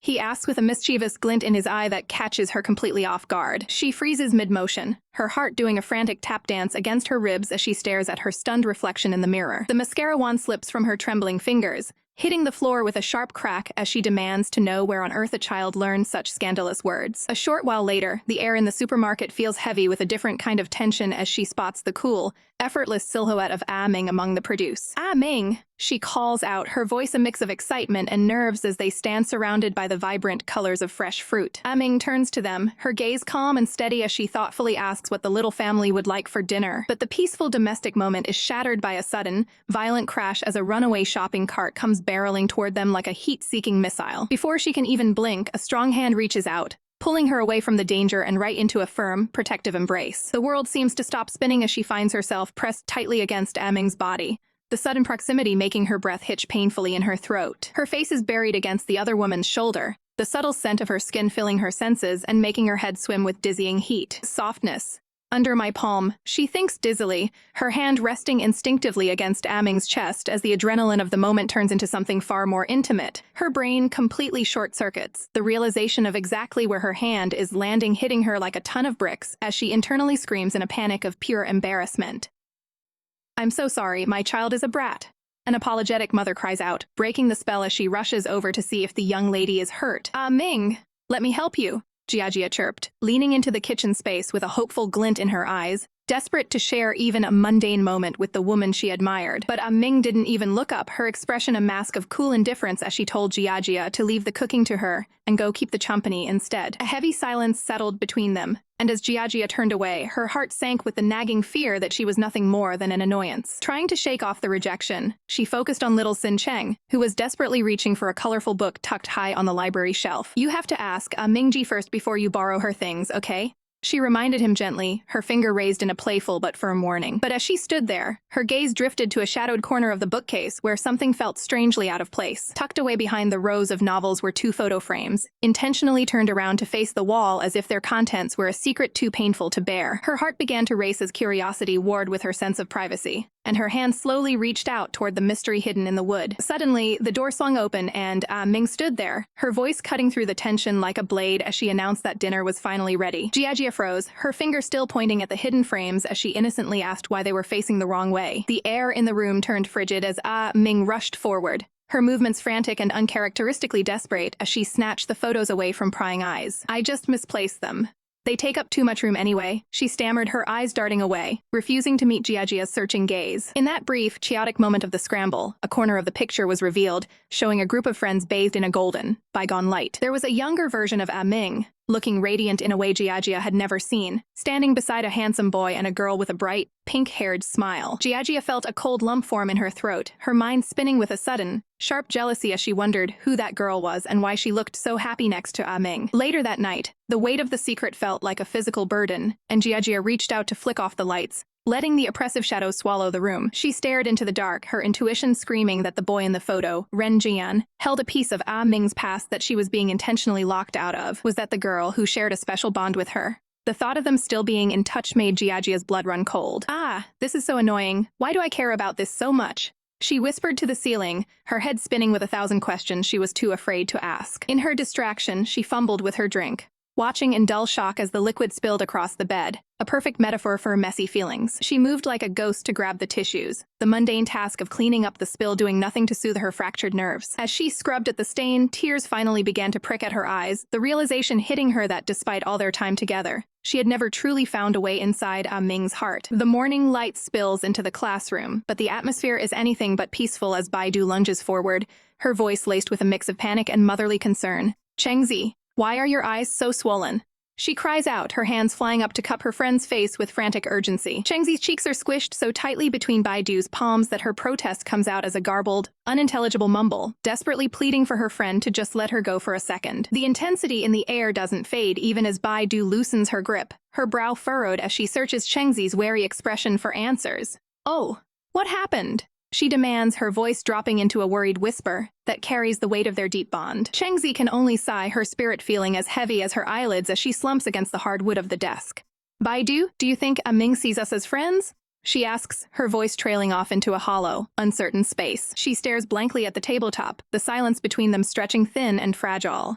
But don't you feel that we haven't even whispered to each other? She murmurs, longing for a level of intimacy and shared secrets that feels just out of reach. Baidu huffs, trying to shake off the melancholy cloud hanging over them with a sharp dose of reality. Why does it sound like we're dating? Why are you overthinking it?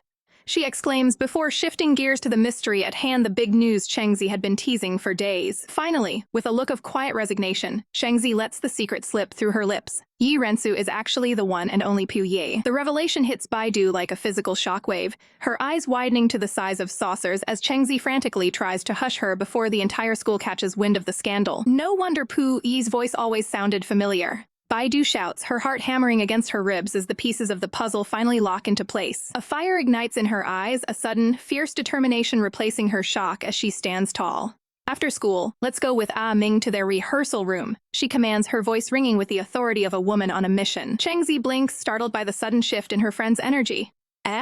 You want to see Pu Yi? She stammers, watching as Baidu's entire aura begins to glow with a fanatical, starry intensity. Baidu's gaze is fixed on a future she's determined to seize, her fists clenched as she prepares herself for the confrontation of a lifetime. Yeah, I'm gonna tell him that I've followed him for a long time, and like him a lot, she declares, her passion burning bright enough to light up the entire room. Later, in the dimly lit rehearsal room, the cool and collected Pu Yi finds his composure crumbling. He feels a cold shiver run down his spine, his dark, messy hair falling over his eyes as he senses an intense, unblinking gaze drilling into the side of his face. He leans in close to Ming, his voice trembling with genuine unease. Ming, why do I feel that Baidu's been staring at me the whole time? It's scary, he whispers, his usual confidence completely evaporated. Ming can't help but let out a soft, knowing chuckle at the musician's rare display of nerves. Of course she's looking at you, she explains with a playful glint in her eyes. She's your fan. The air suddenly turns sweet and fragrant, a backdrop of imaginary cherry blossoms blooming as Baidu finally steps forward, her heart in her throat. Pu Yi, I'm your radio station's fan, she confesses, her voice small but filled with a decade's worth of devotion. The sheer emotional weight of the moment is so profound that even the world around seems to shift, the very art style softening as the tension breaks into a moment of pure, crystalline joy. As they finally leave the rehearsal room, Baidu is practically floating, her fingers dancing over her phone as she celebrates adding her idol on every social media platform imaginable. Chengzi watches her with a skeptical, amused expression, leaning in to tease her friend. Baidu, do you like Pu Yi? The up-to-no-good type, she chirps, knowing full well that her friend's heart is already long gone. The cold wind bites as he shivers on a park bench, realizing too late he forgot his coat. Desperate for shelter, he calls friend after friend, only to be rejected at every turn. Even his most reliable contacts are busy with their own eccentric lives, leaving him truly stranded. What are friends even for? He mutters, slumped in a pool of lonely lamplight until a tiny meow breaks the silence. He follows the sound, surprised to find a stray kitten wandering the sterile school corridors. Inside an office, Zhur pauses his work, his sharp ears catching the faint cry of a feline. The door bursts open, and before Zhur can react, he's pulled into a sudden, desperate embrace. His breath hitches as he's pressed against a firm chest, his mind racing with the unexpected softness of the contact. Pulling back, the intruder reveals a tiny black kitten, explaining he found the stray and took it for a checkup. "It's for you," he says, his eyes searching Zhur's for even a hint of a smile. But Zhur remains a fortress of ice, staring back with an utterly unmoved expression. Sensing the chill, the man collapses onto Zhur's lap, begging him not to be angry anymore. "Please, just forgive me this once," he whines, his voice thick with dramatic desperation. Zhur sighs, his gaze softening just enough to grant a final, reluctant reprieve. The mood shifts instantly as he cheers, his gloomy aura replaced by pure, radiant excitement. Suddenly, a massive husky interrupts the moment with a loud, boisterous howl. The dog, Xiaomen, lunges forward to shower his master in sloppy, enthusiastic licks. While the dog causes chaos, another cat watches the domestic scene from the shadows of the room. Uninterested in the noise, the second feline turns its back and wanders away with a flick of its tail. "Give the kitty a name," he insists, hovering close enough for Zhur to feel his warmth. He points at the kitten with a playful grin, declaring himself the little creature's daddy. Then, with a mischievous glint in his eye, he gestures toward Zhur and coos. "And this is Mommy. Don't teach bad things to kids." Zhur snaps, his face flushing as he pushes the idiot away. Despite the scolding, he wears a look of pure, drug-like bliss that radiates from his entire being. Back at the studio, his friends stare in concern, wondering if he's actually lost his mind. When Sunan really did a number on him, they whisper, watching his love-struck daze. Even when a group of girls approaches with a birthday invitation, he doesn't miss a beat. He shuts them down with a cold, terrifyingly flat rejection that leaves no room for argument. Later, he wags his imaginary tail at Sunan, bragging about his loyalty and begging for a reward. Sunset light spills across the empty desks, mirroring the warmth blooming in her chest as she realizes she's never felt this specifically about anyone else before. Her heart hammers against her ribs as she catches the clean, refreshing scent of soap clinging to Ming's skin, a fragrance that makes the rest of the world simply melt away. Unable to help herself, she leans in closer to his sleeping form, her breath hitching as she watches the peaceful rise and fall of his shoulders. Suddenly, his eyes flutter open, and for one heart-stopping second, their faces are mere inches apart in the golden silence of the classroom. "Woo, sorry I fell asleep," he murmurs groggily, while she frantically tries to steady her racing pulse, stammering that she was the one who kept him waiting. As they leave the room, the conversation turns to the heavy weight of family, with her mentioning how Jiajia's parents are once again missing a birthday for business.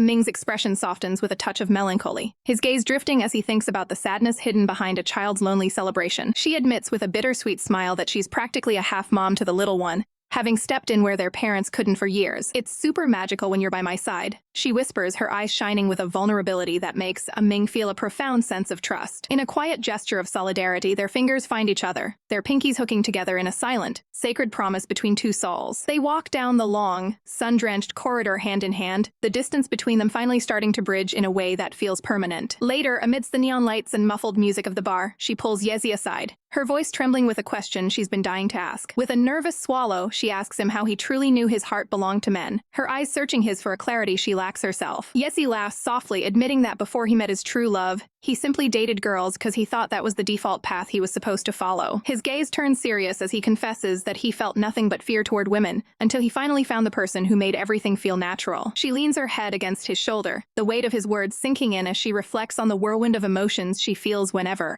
Ming is near. Is it possible that this ache in her chest, this desperate need to be his hero, is something far more intense than just a simple friendship? Yesi looks at her with knowing eyes, reminding her that only she can define the truth of her own heart and the people she chooses to love. Across the table, Ming sits in a pensive silence, the shadows of the bar playing across his sharp features as he remains lost in thought. He remembers the exact moment his world changed at 18, the year he finally welcomed the terrifying, beautiful rush of his first real love. In the quiet sanctuary of the car ride home, he notices her exhaustion and gently offers his shoulder for her to rest upon. A tired but genuine smile breaks across her face as she accepts, feeling a sense of safety she's never known with anyone else. As she drifts off against him, the realization settles in her mind like a soft blanket, Falling for someone as kind as him was always going to be inevitable. The next day at school is filled with easy laughter of friends, yet beneath the surface, the tides of their relationships are beginning to shift. Xincheng stands apart from the group, his brow furrowed and his eyes dark with a brewing storm of unspoken frustration. A voice rings out through the hallway, cutting through the chatter to inform Xincheng that someone is urgently looking for him. He corners her in the hall, his voice dropping to a low, demanding tone as he tells her to meet him on the roof after school, but she stands her ground, refusing to be intimidated by his rough demands. On the cold, secluded rooftop, the air is thick with a suffocating tension as Ren Jian corners Xincheng, his voice dripping with a calculated malice that makes her skin crawl. He sneers at her, weaponizing Li Ziming's secrets and demanding to know why she isn't terrified of being tangled up with a girl like that. Xincheng's breath hitches, her eyes wide with a mix of shock and defiance as she realizes the depth of the trap he's been setting. So what if she is? She snaps back, her voice trembling but sharp. That has absolutely nothing to do with you. But Ren Jian only leans closer, a dark, twisted smile spreading across his face, as he confesses that his entire pursuit of Xincheng was nothing more than a sick game to isolate Li Ziming from everyone else. He admits with a chilling calmness that he goes absolutely crazy whenever he sees another girl by her side, revealing a possessiveness that borders on the monstrous. Meanwhile, downstairs, a sense of impending dread washes over Baidu as she realizes Xincheng is missing from her usual spot. Her heart hammers against her ribs when she hears that Ren Jian invited her to talk after school, and she immediately breaks into a sprint, the cold wind biting at her face as she prays she isn't too late. Back on the roof, the situation has turned truly nightmarish as Ren Jian looms over the smaller girl, his shadow stretching out like a predator's. He begins to laugh, a hollow, jarring sound that echoes against the concrete, mocking the idea that Xincheng might actually have feelings for the very woman he's trying to destroy. His eyes darken with a sudden, violent shift in mood as he grabs her shoulders, hissing that no one would ever want something once it's been dirtied. As his hands tighten on her, Xincheng's mind fractures, the trauma of the present colliding with a buried horror from her past. She sees the faces of her family from years ago, hearing their voices tell her to sleep in the same bed as her Gige, oblivious to the terror it cost her. In the present, she is paralyzed, her body turning to lead as Ren Jian forces himself into her personal space, his breath hot against her neck. "Let me go! Don't touch me," she screams, her voice cracking with a desperation that would break anyone's heart. The memories flash back with agonizing clarity, the feeling of a heavy blanket, the scary brother looming over her in the dark, and the crushing weight of a secret she was too young to carry. Just as the darkness threatens to swallow her whole, a blur of motion crashes into the scene. With a roar of pure, unadulterated fury, Baidu arrives, her fist connecting squarely with Ren Jian's jaw in a blow that sends him reeling backward. He collapses onto the hard rooftop, the impact knocking the breath from his lungs as Baidu stands over him like a vengeful guardian. She doesn't waste another second on him, dropping to her knees and reaching out for the shivering, broken girl before her. Ren Jian wipes the blood from his lip, letting out a wheezing, pathetic chuckle as he mocks their strong feelings for one another. Baidu's eyes burn with a cold, lethal light as she demands to know why he has to be such a monster, her voice shaking with the effort not to strike him again. She finally screams the truth at him that she lied about being with Tang Ren years ago, just to get away from his suffocating obsession. The silence that follows is deafening, broken only by Ren Jian's venomous retort as he stands up, blaming Baidu for the deaths of Tang Ren and her boyfriend. The accusation hits Baidu like a physical blow. Her face, pale as the guilt she's carried for years, is ripped wide open once again. But the most heartbreaking sound comes from the floor, where Xincheng is curled into a ball, her eyes vacant as she whispers that she's dirty. She rubs at her arms with a frantic, obsessive energy, her voice a small, broken whimper as she repeats that the places he touched are now permanently stained. Seeing her friend in such agony, Baidu's own heart shatters, and she pulls Xincheng into the tightest, most protective embrace she can manage. "It's not dirty anymore," Baidu whispers fiercely into her hair, her own tears finally falling as she promises to clean away every single trace of that man's touch.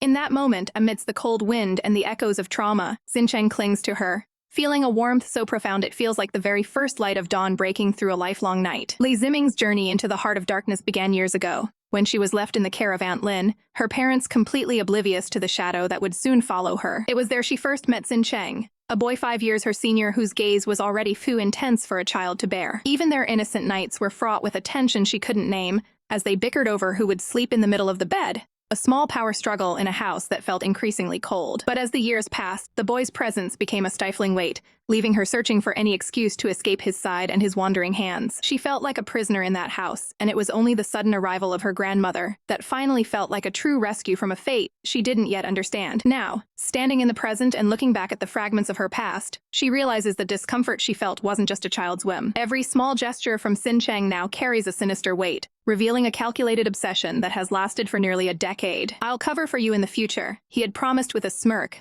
But to her, those words felt more like a threat than a comfort. She exhales a cloud of frost into the biting air, her heart heavy with the secrets she's forced to carry alone while the world watches her every move. Her mind drifts back to middle school, back when her life was simpler and she, Renjian, and Tang Ren were an inseparable trio of friends. Everything changed the day Renjian confessed his feelings in the middle of a snowstorm, his breath hitching as he waited for an answer she was terrified to give. She took his cold hands in hers and forced a smile, saying yes only because the thought of losing his friendship was more painful than living a lie. To keep the illusion of their romance alive without actually being alone with him, she constantly dragged Tang Ren along on their dates, using her best friend as a human shield. Eventually, the web of lies became too much to handle, leading her and Tang Ren to hatch a desperate plan to make him give up on her forever. But the plan backfired spectacularly, and soon the entire school was whispering that the two girls were actually a couple. The fallout was devastating. Tang Ren's parents loomed over her like judges, their faces twisted with a mix of shame and absolute fury. "Don't go to school tomorrow," her mother hissed, the finality of the words shattering Tang Ren's world in a single heartbeat. Standing in the falling snow, the two friends faced the end of their shared life, the crushing weight of a forced school transfer hanging between them. Ren Jian stood nearby, his eyes burning with betrayal as he demanded to know the truth about her relationship with her good friend. "There's really nothing between us. Why don't you believe me?"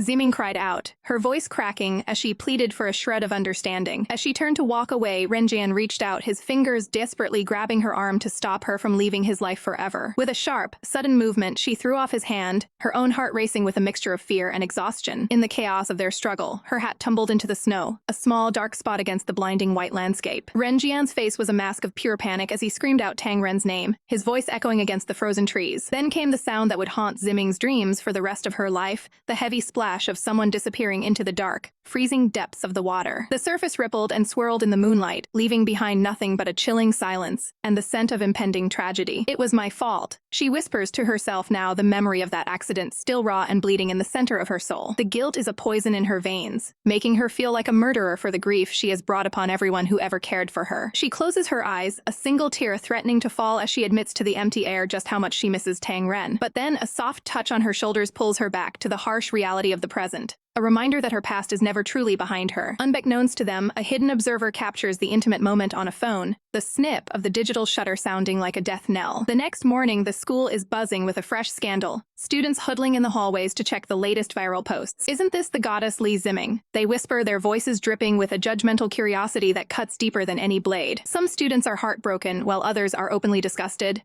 The perfect reputation she worked so hard to build crumbling in seconds. The glowing screen of the phone displays the incriminating photo, showing her and Xin Cheng in what looks like an openly passionate embrace. Confronted in the sterile, quiet environment of the faculty office, Ziming stands her ground, insisting she has no idea how the photo was even taken. "Three people make a tiger," her advisor warns solemnly, reminding her that rumors become truth if enough people believe them. Seeking any escape from the suffocating whispers, Ziming loses herself in the rhythmic violence of her drum set. Each strike of the drumstick is a silent scream, a way to drown out the voices of the people who think they own her story. But the world refuses to let her go, and soon enough, a classmate corners her to ask about the kissing thread that has the entire school in an uproar. The school day ends with a heavy, suffocating atmosphere as the students trudge home in their matching tracksuits, unaware of the storm brewing just beneath the surface. Suddenly, the fragile peace is shattered when a hand violently cinches around Ming's collar, jerking him backward. He finds himself pinned, staring into the furious eyes of a classmate who has clearly reached his absolute breaking point. "Did you post that thread about Ming on Tiba?" The boy snarls, his knuckles white as he shakes the boy who once seemed untouchable. Ming doesn't even try to fight back. Instead, a haunting, twisted smirk plays on his lips as he asks if they'll finally be satisfied after they're done beating him up. "How could she ever accept you after everything you've done to her?" His attacker screams, but Ming merely chuckles, whispering that at least now, she'll never be able to forget him. The argument turns toward the girl's happiness, a concept that seems like a foreign language to the boy currently being throttled, with a final, cold remark about how the girl might only claim to like other girls just to escape his presence. Ming turns his back on the group and walks away into the shadows. Outside, the heavens finally open up, the streetlights flickering against the relentless, cold downpour. Ming walks alone, his silhouette shrinking against the vast, empty bridge as the rain soaks through his thin clothes. His steps grow heavy and uneven, his body swaying as the weight of his own isolation begins to take its physical toll. He looks utterly defeated, a fallen king walking through the ruins of his own making. The world begins to spin, and he clutches his head, trying to fight off the sudden, sharp stabs of pain behind his eyes. In the privacy of the rain, his mask finally slips, and he lets out a jagged breath that might be a sob or a gasp for air. Meanwhile, under the safety of a bright red umbrella, another couple stands in stark contrast to his misery. The girl looks down, her heart heavy with a guilt she can't quite name. Her companion looks at her with a gaze full of unspoken protective longing. No need to put up a front, he whispers gently, pulling her into a warm, grounding embrace. Just cry it out. As she sobs against his chest, her phone begins to buzz incessantly in her pocket, a forgotten tether to the drama unfolding elsewhere. Across town, the blonde girl sits on her bed, staring at her phone with wide, anxious eyes as her calls go straight to voicemail. Why isn't he picking up? She mutters to the empty room, her heart hammering against her ribs. In his dark apartment, Ming is sprawled across his bed, his phone glowing with her name as it vibrates uselessly against the mattress. He is burning up, his skin flushed a deep, unhealthy red as he drifts in and out of a feverish consciousness. He reaches up a trembling hand to his own face, shocked by the heat radiating from his skin. The world turns to black, and he finally loses his battle with the exhaustion, sinking into a deep, dark sleep. The next morning, the sky is a pale, mocking blue, clear of the previous night's storm. The phone continues its lonely dance on the bedsheets, buzzing with a persistence that borders on desperation. Ming lies buried under his covers, the morning light doing nothing to break his fever. Finally, with a groan of pure effort, he reaches out a shaky hand to finally answer the call. He fumbles with the device, his fingers barely having the strength to swipe the screen. "Hello?" he rasps, his voice sounding like broken glass. On the other end, the girl's voice is a frantic rush of apologies for not calling back sooner. She pauses, her breath catching when she realizes just how terrible he sounds. "Why is your voice gone?" she asks, her worry deepening. He tries to play it off, claiming he just caught a bit of a cold from standing outside too long. But she isn't buying his excuses for a second.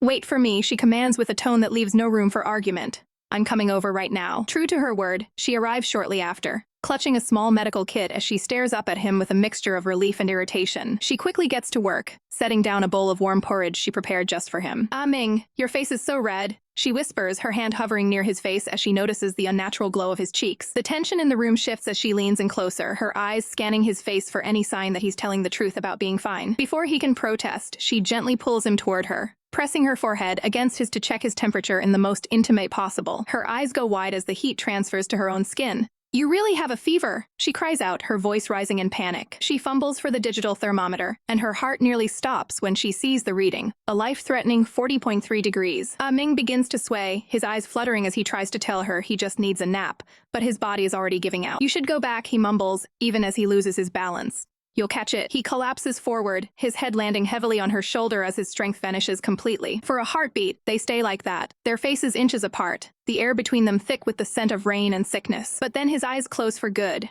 and the girl lets out a terrified scream as he goes limp in her arms, his spirit finally surrendering to the darkness.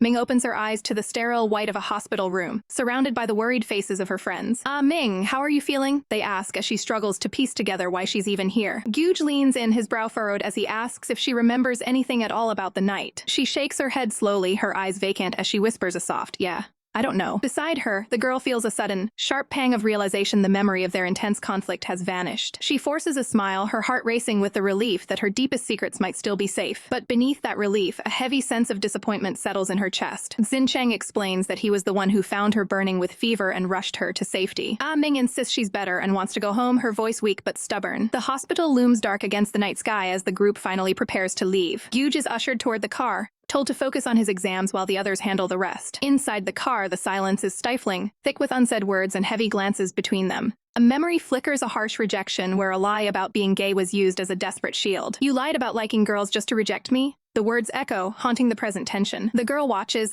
Ming closely, wondering if a real confession could ever bridge the distance between them. Back at the apartment, she announces her plan to stay and nurse Ming through the night. The boys agree to head out, leaving the two of them alone in the quiet, dimly lit room. She gently presses a hand to Ming's forehead, feeling the heat of the fever return. She pauses, her breath catching as she watches the rhythmic rise and fall of Ming's chest. A wave of tenderness washes over her, mixed with a deep, etching longing she can't suppress. She reaches for a cloth, meticulously cooling Ming's skin with soft, careful movements. Suddenly, Ming whimpers a single, heartbreaking word into the silence. "Mom." The girl freezes, her heart breaking for the vulnerability laid bare in the dark. In another corner of the city, a mother and son sit in an awkward, stifling silence over a cold meal. She tells him to head back to his own life, her voice cold and distant. Back in the room, Ming drifts back into a restless, troubled sleep. The girl stays by her side, refusing to let go even for a single second. She covers Ming's hand with her own, offering whatever silent comfort she can. Their fingers intertwine, a fragile connection formed in the middle of the night. Outside, the sky begins to soften with the first pale colors of the coming dawn. Ming stirs, her eyes fluttering open as the fever finally begins to break. On the nightstand, the medical supplies stand as a testament to the long night's vigil. She finds the girl slumped over the bed, having fallen asleep while still holding her hand tightly. Ming watches her with a soft, unreadable expression, a quiet thank you lingering in the morning air. The morning light filtered softly into the room as Xincheng stirred from her feverish sleep, blinking away the remnants of a heavy exhaustion. She sat up slowly, the star-patterned quilt sliding off her shoulders as she realized the house was far too quiet. Wandering into the kitchen, she found Ming already busy at the stove, looking far more energetic than a girl who had been nursing a sick friend all night. Ming, why are you up? You still have a fever, Xincheng cried out, her voice laced with worry. But Ming only offered a reassuring smile, insisting she felt much better. Ming turned back to the counter, her movements steady and domestic as she poured a steaming liquid into a porcelain bowl. Last night you fell asleep without any blankets on, she scolded gently, her eyes softening as she handed over the remedy. Drink some ginger broth, it'll keep the chill away. Beside the stove sat a plate of perfectly prepared breakfast eggs, sausages, and toast arranged with a level of care that made Xincheng's heart skip a beat. They sat across from one another in the quiet sanctuary of the kitchen, the steam from their drinks rising between them like a veil. Xincheng looked down at her food, a tiny, uncontrollable smile playing on her lips, as she thought about how lucky she was to have someone like this by her side. Ming caught the expression and tilted her head, her brow arching in amusement. What are you laughing about? She asked, though her own tone was playful. Xincheng quickly tried to hide her face, shaking her head and whispering nothing, but the joy was radiating off her in waves. Ming couldn't help but let out a small, muffled laugh of her own, the tension of the previous night's illness finally breaking into pure, sweet chemistry. From the outside, they looked like the picture of a perfect, peaceful couple framed by the large window of the sun-drenched apartment. But reality came crashing back once they returned to the hallowed, stressful halls of school. In the faculty office, the air was thick with the scent of old paper and the sharp aroma of a teacher's morning coffee. Xincheng stood with her head bowed, listening to the stern lecture about her recent absences. As someone who will be a senior soon, how can you take care of others when you can't even take care of yourself?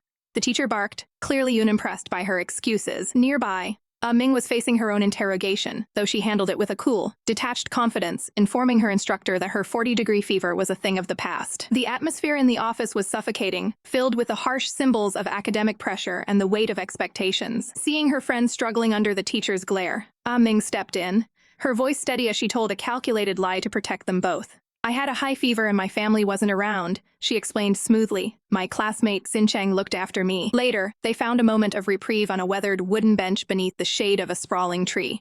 Xincheng stretched her arms over her head, letting out a long, dramatic groan. It's not even senior year and I've already had enough of exams every day, she complained, the weight of the future pressing down on her. She turned to look at her friend, her eyes curious and bright. Oh yeah, Ming, what college do you want to get into? She asked. Ming didn't hesitate, her gaze fixed on something in the distance.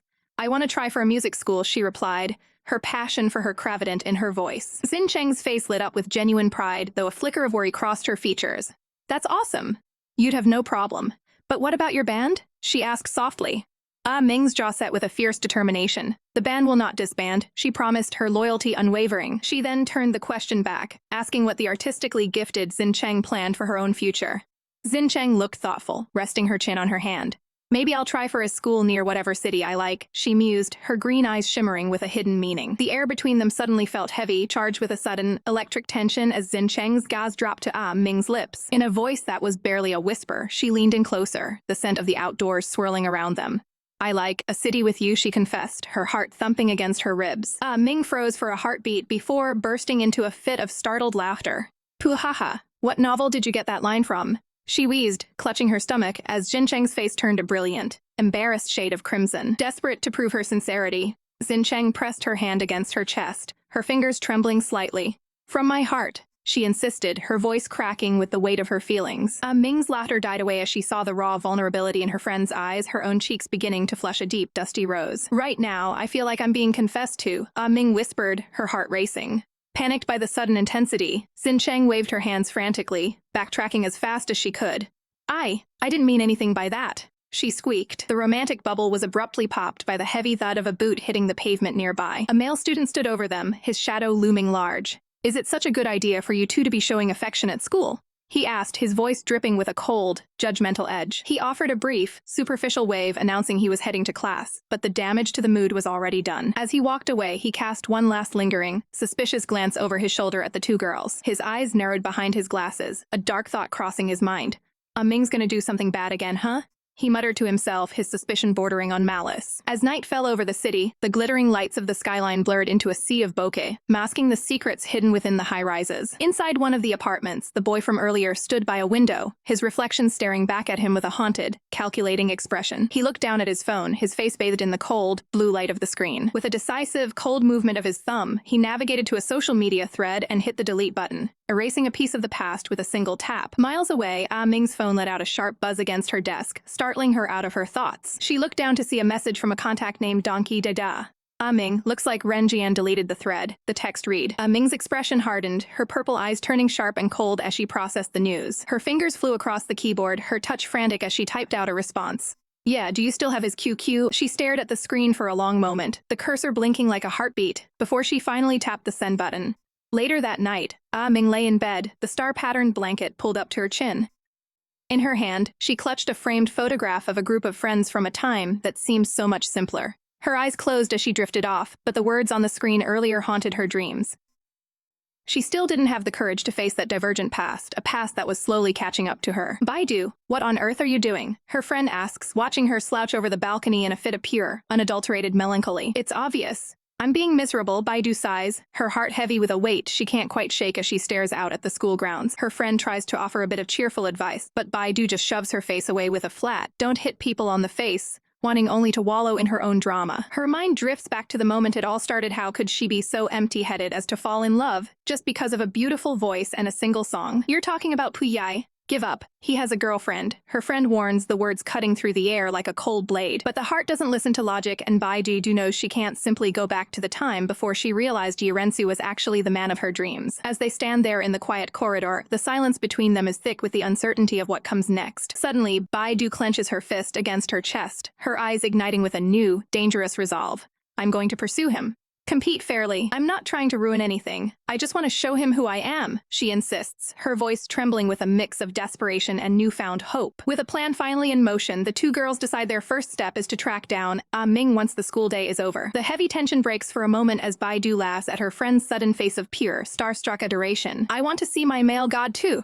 Her friend squeals, her eyes sparkling with excitement at the thought of a romantic encounter. They soon meet up with Chengzi, who looks over her shoulder to explain she's tied up helping with Yesi's film homework today. Not wanting to miss a single second of the action, the girls insist on tagging along to the production site. They arrive to find a bustling film set, marveling at the professional setup and the fact that Yezi is actually a film and photography major. But the real shocker comes when they spot Puyi. Apparently, he's a regular on these sets, despite supposedly studying engraving. Baidu can barely breathe, clutching her face as she feels herself about to faint from the sheer, overwhelming hotness of the man standing just a few feet away. As the sun dips below the horizon, the street lamps flicker to life, casting long, dramatic shadows over the unfolding production. The director barks orders, telling Ming to memorize her lines and get into her costume immediately. Ming is handed a bundle of dark fabric, her expression turning to one of utter confusion as she looks at the wardrobe. This is men's attire, she notes, holding up the heavy coat with a puzzled frown. The crew member doesn't even blink, simply stating that the outfit is absolutely necessary for the plot they're about to film. The realization hits the girls like a freight train.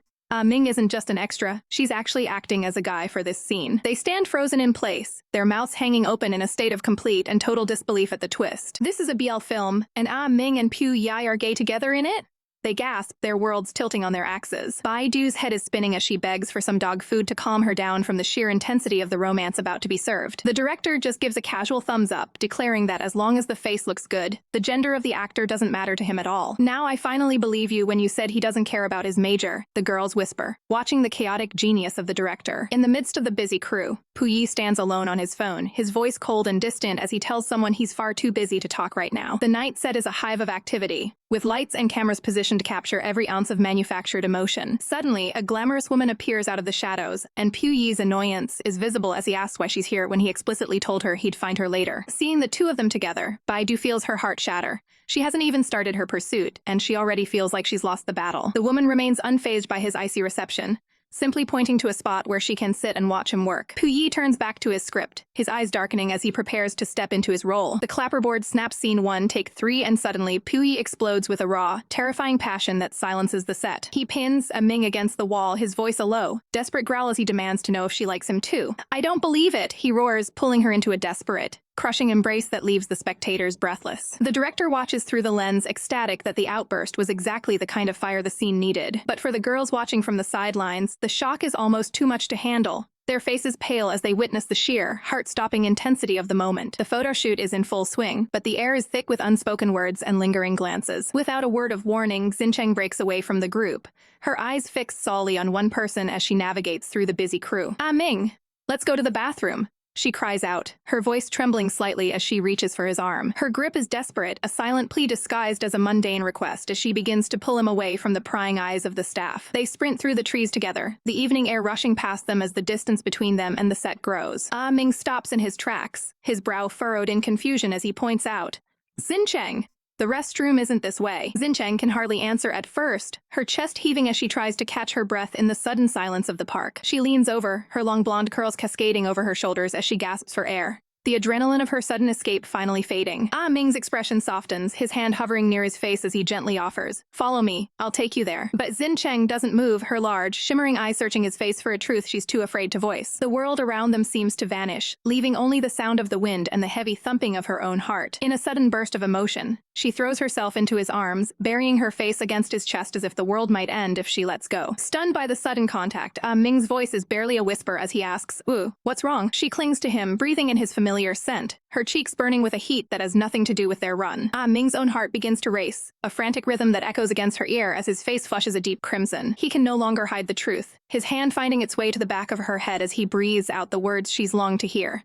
"I do." Xincheng pulls back, her eyes wide with disbelief as she gasps, "Really?" Her voice drops, filled with an intensity that shakes her to the core as she adds, "When I say like, I don't mean ordinary like. I mean," Ming blinks, the weight of her unfinished sentence hanging heavy in the air between them. She looks away, the full confession dying on her lips as the reality of their surroundings begins to sink back in. They walk back to the set, the heavy atmosphere following them like a shadow under the watchful gaze of the other models. The black-haired man interrupts their fragile moment, his voice cold and professional as he reminds, "Ah Ming, you're up." Ming looks back at her one last time, his eyes filled with a soft promise as he tells her they'll finish their talk after the shoot. Xincheng watches him walk away, feeling a sudden chill as the distance between them grows once more. But she isn't the only one watching. The black-haired model casts a sharp, lingering glance back at her as he leads Ming away. His eyes are like ice, calculating and unreadable as he turns his back on her. Left alone with her thoughts, Xincheng bites her lip, a single thought echoing in her mind. "I almost said it." Nearby, the other track-suited girls prepare to leave, their presence a jarring reminder of the world she has to face. "Aya, don't go back.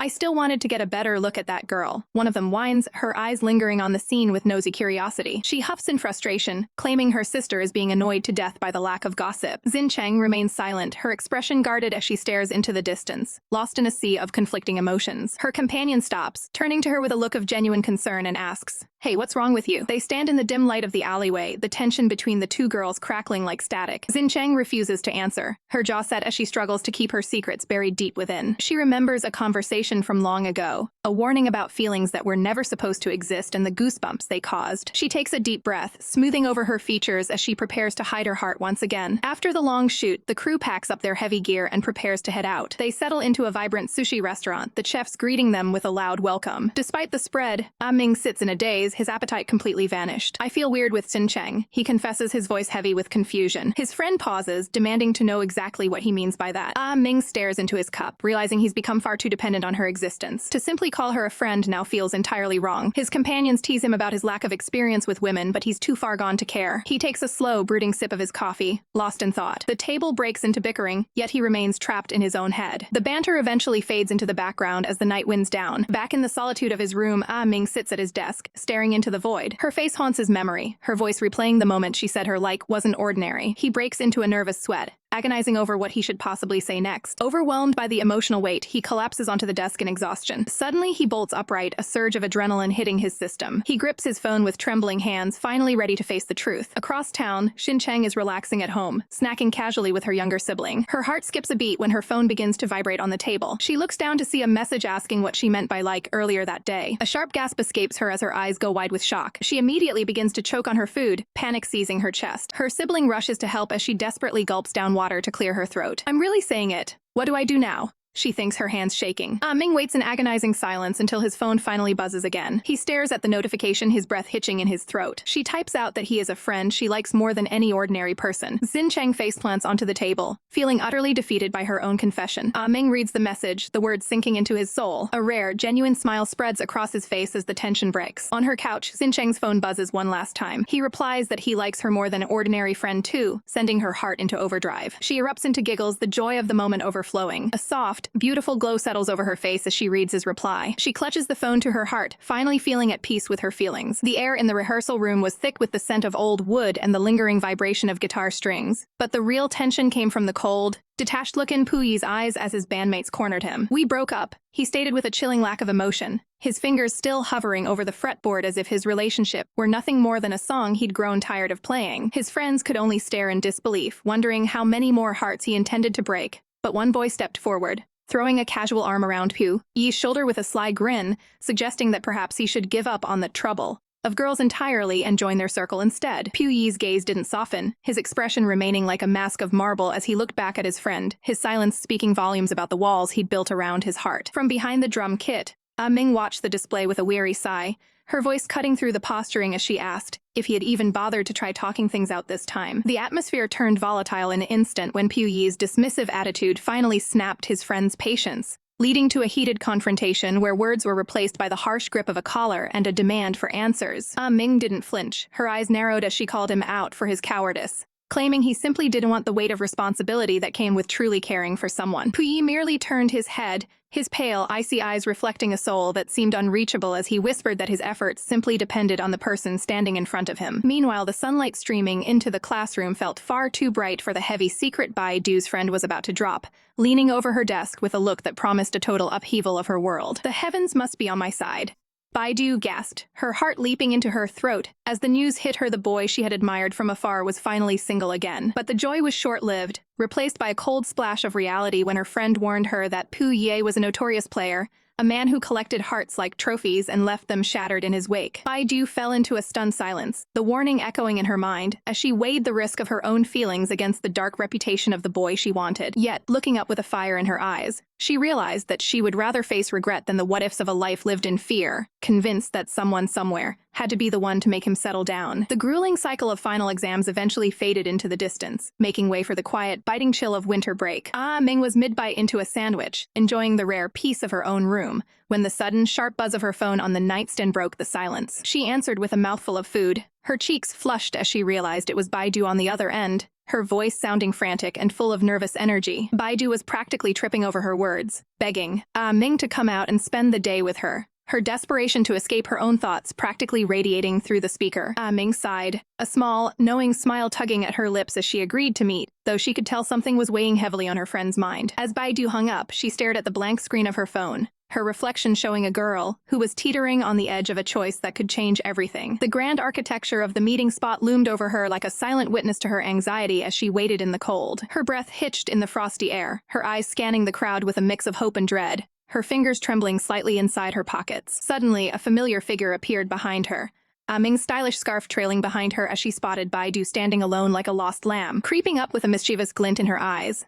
Ming prepared to startle her friend out of her deep reverie. She lunged forward with a playful shout, catching Baidu completely off guard and sending a jolt of adrenaline through the blonde girl's system. "Idiot," Ming teased, her voice warm and full of the easy chemistry they shared, though her eyes were already beginning to take in the subtle changes in Baidu's appearance. Baidu huffed, her face turning a bright, lovely shade of pink as she tried to regain her composure after the scare. They began to walk together through the bustling street, the air between them filled with their usual bickering, yet there was an underlying tension that hadn't been there before. In a moment of pure, childish frustration, Baidu grabbed at Ming, her voice rising in a mock protest that hid the true flutter of her heart. But Ming's playfulness suddenly evaporated, her movements slowing as she turned to face Baidu with a sudden, piercing intensity. She leaned in close, her gaze scanning every inch of Baidu's features until the blonde girl felt like she was being stripped bare. The world seemed to go quiet around them as Ming reached out, her voice dropping to a low, disbelieving whisper. "You have makeup on?"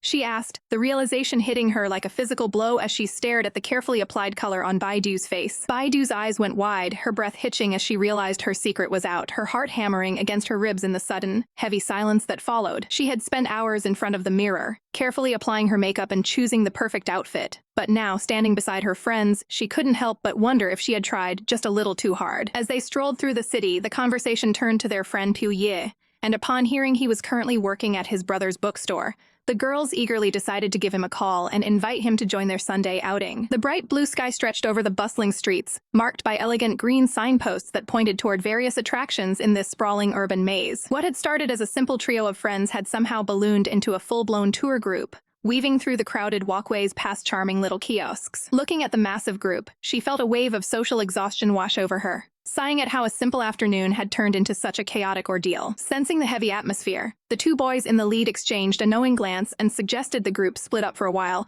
promising to meet back up when the sun began to set. The others watched them walk away with suspicious glares, their thoughts practically screaming that if the pair wanted a private world to themselves, they should have just said so directly. Left behind, the remaining friends stood there with deadpan expressions, feeling like a pack of abandoned, grumpy puppies under the afternoon sun. Their boredom was quickly cut short by the rhythmic pulse of music drifting through the air as a live street band began to perform for the gathering crowd. They paused to appreciate the performance, with the group's resident experts noting the bassist's impressive rhythm, while the others marveled at the keyboardist's flawless technique. But amidst the melody, a pair of lingering eyes fell upon the girl in the pink sweatshirt, as two strangers in the crowd whispered to each other about how incredibly cute she looked. Emboldened by the festive atmosphere, the two men decided to make their move, convinced that the guys she was with were distracted enough for them to sneak in a quick introduction. One of the strangers stepped forward, tapping her on the shoulder and politely asking if she wouldn't mind taking a quick photo of them with his camera. Always too kind for her own good, she offered a soft, nervous smile and agreed to the request, unaware of the trap being laid as Ah Ming watched the interaction from just a few feet away. After the shutter clicked, she handed the device back with a gentle nod, desperately hoping that would be the end of the uncomfortable encounter. Instead, the stranger leaned in closer, his voice dropping to a low murmur, as he asked if she'd be willing to leave her number, or at least add him on social media. Her smile faltered instantly, a flicker of genuine distress crossing her face as she softly replied, "Sorry, I do mind," hoping he would finally take the hint and leave. But the man refused to take no for an answer, stepping into her personal space and insisting he meant no harm, causing her to panic as she begged him to just let her through. Suddenly, a cool, steady presence appeared at her side as Ah Ming stepped in, cutting through the tension with a sharp, authoritative command.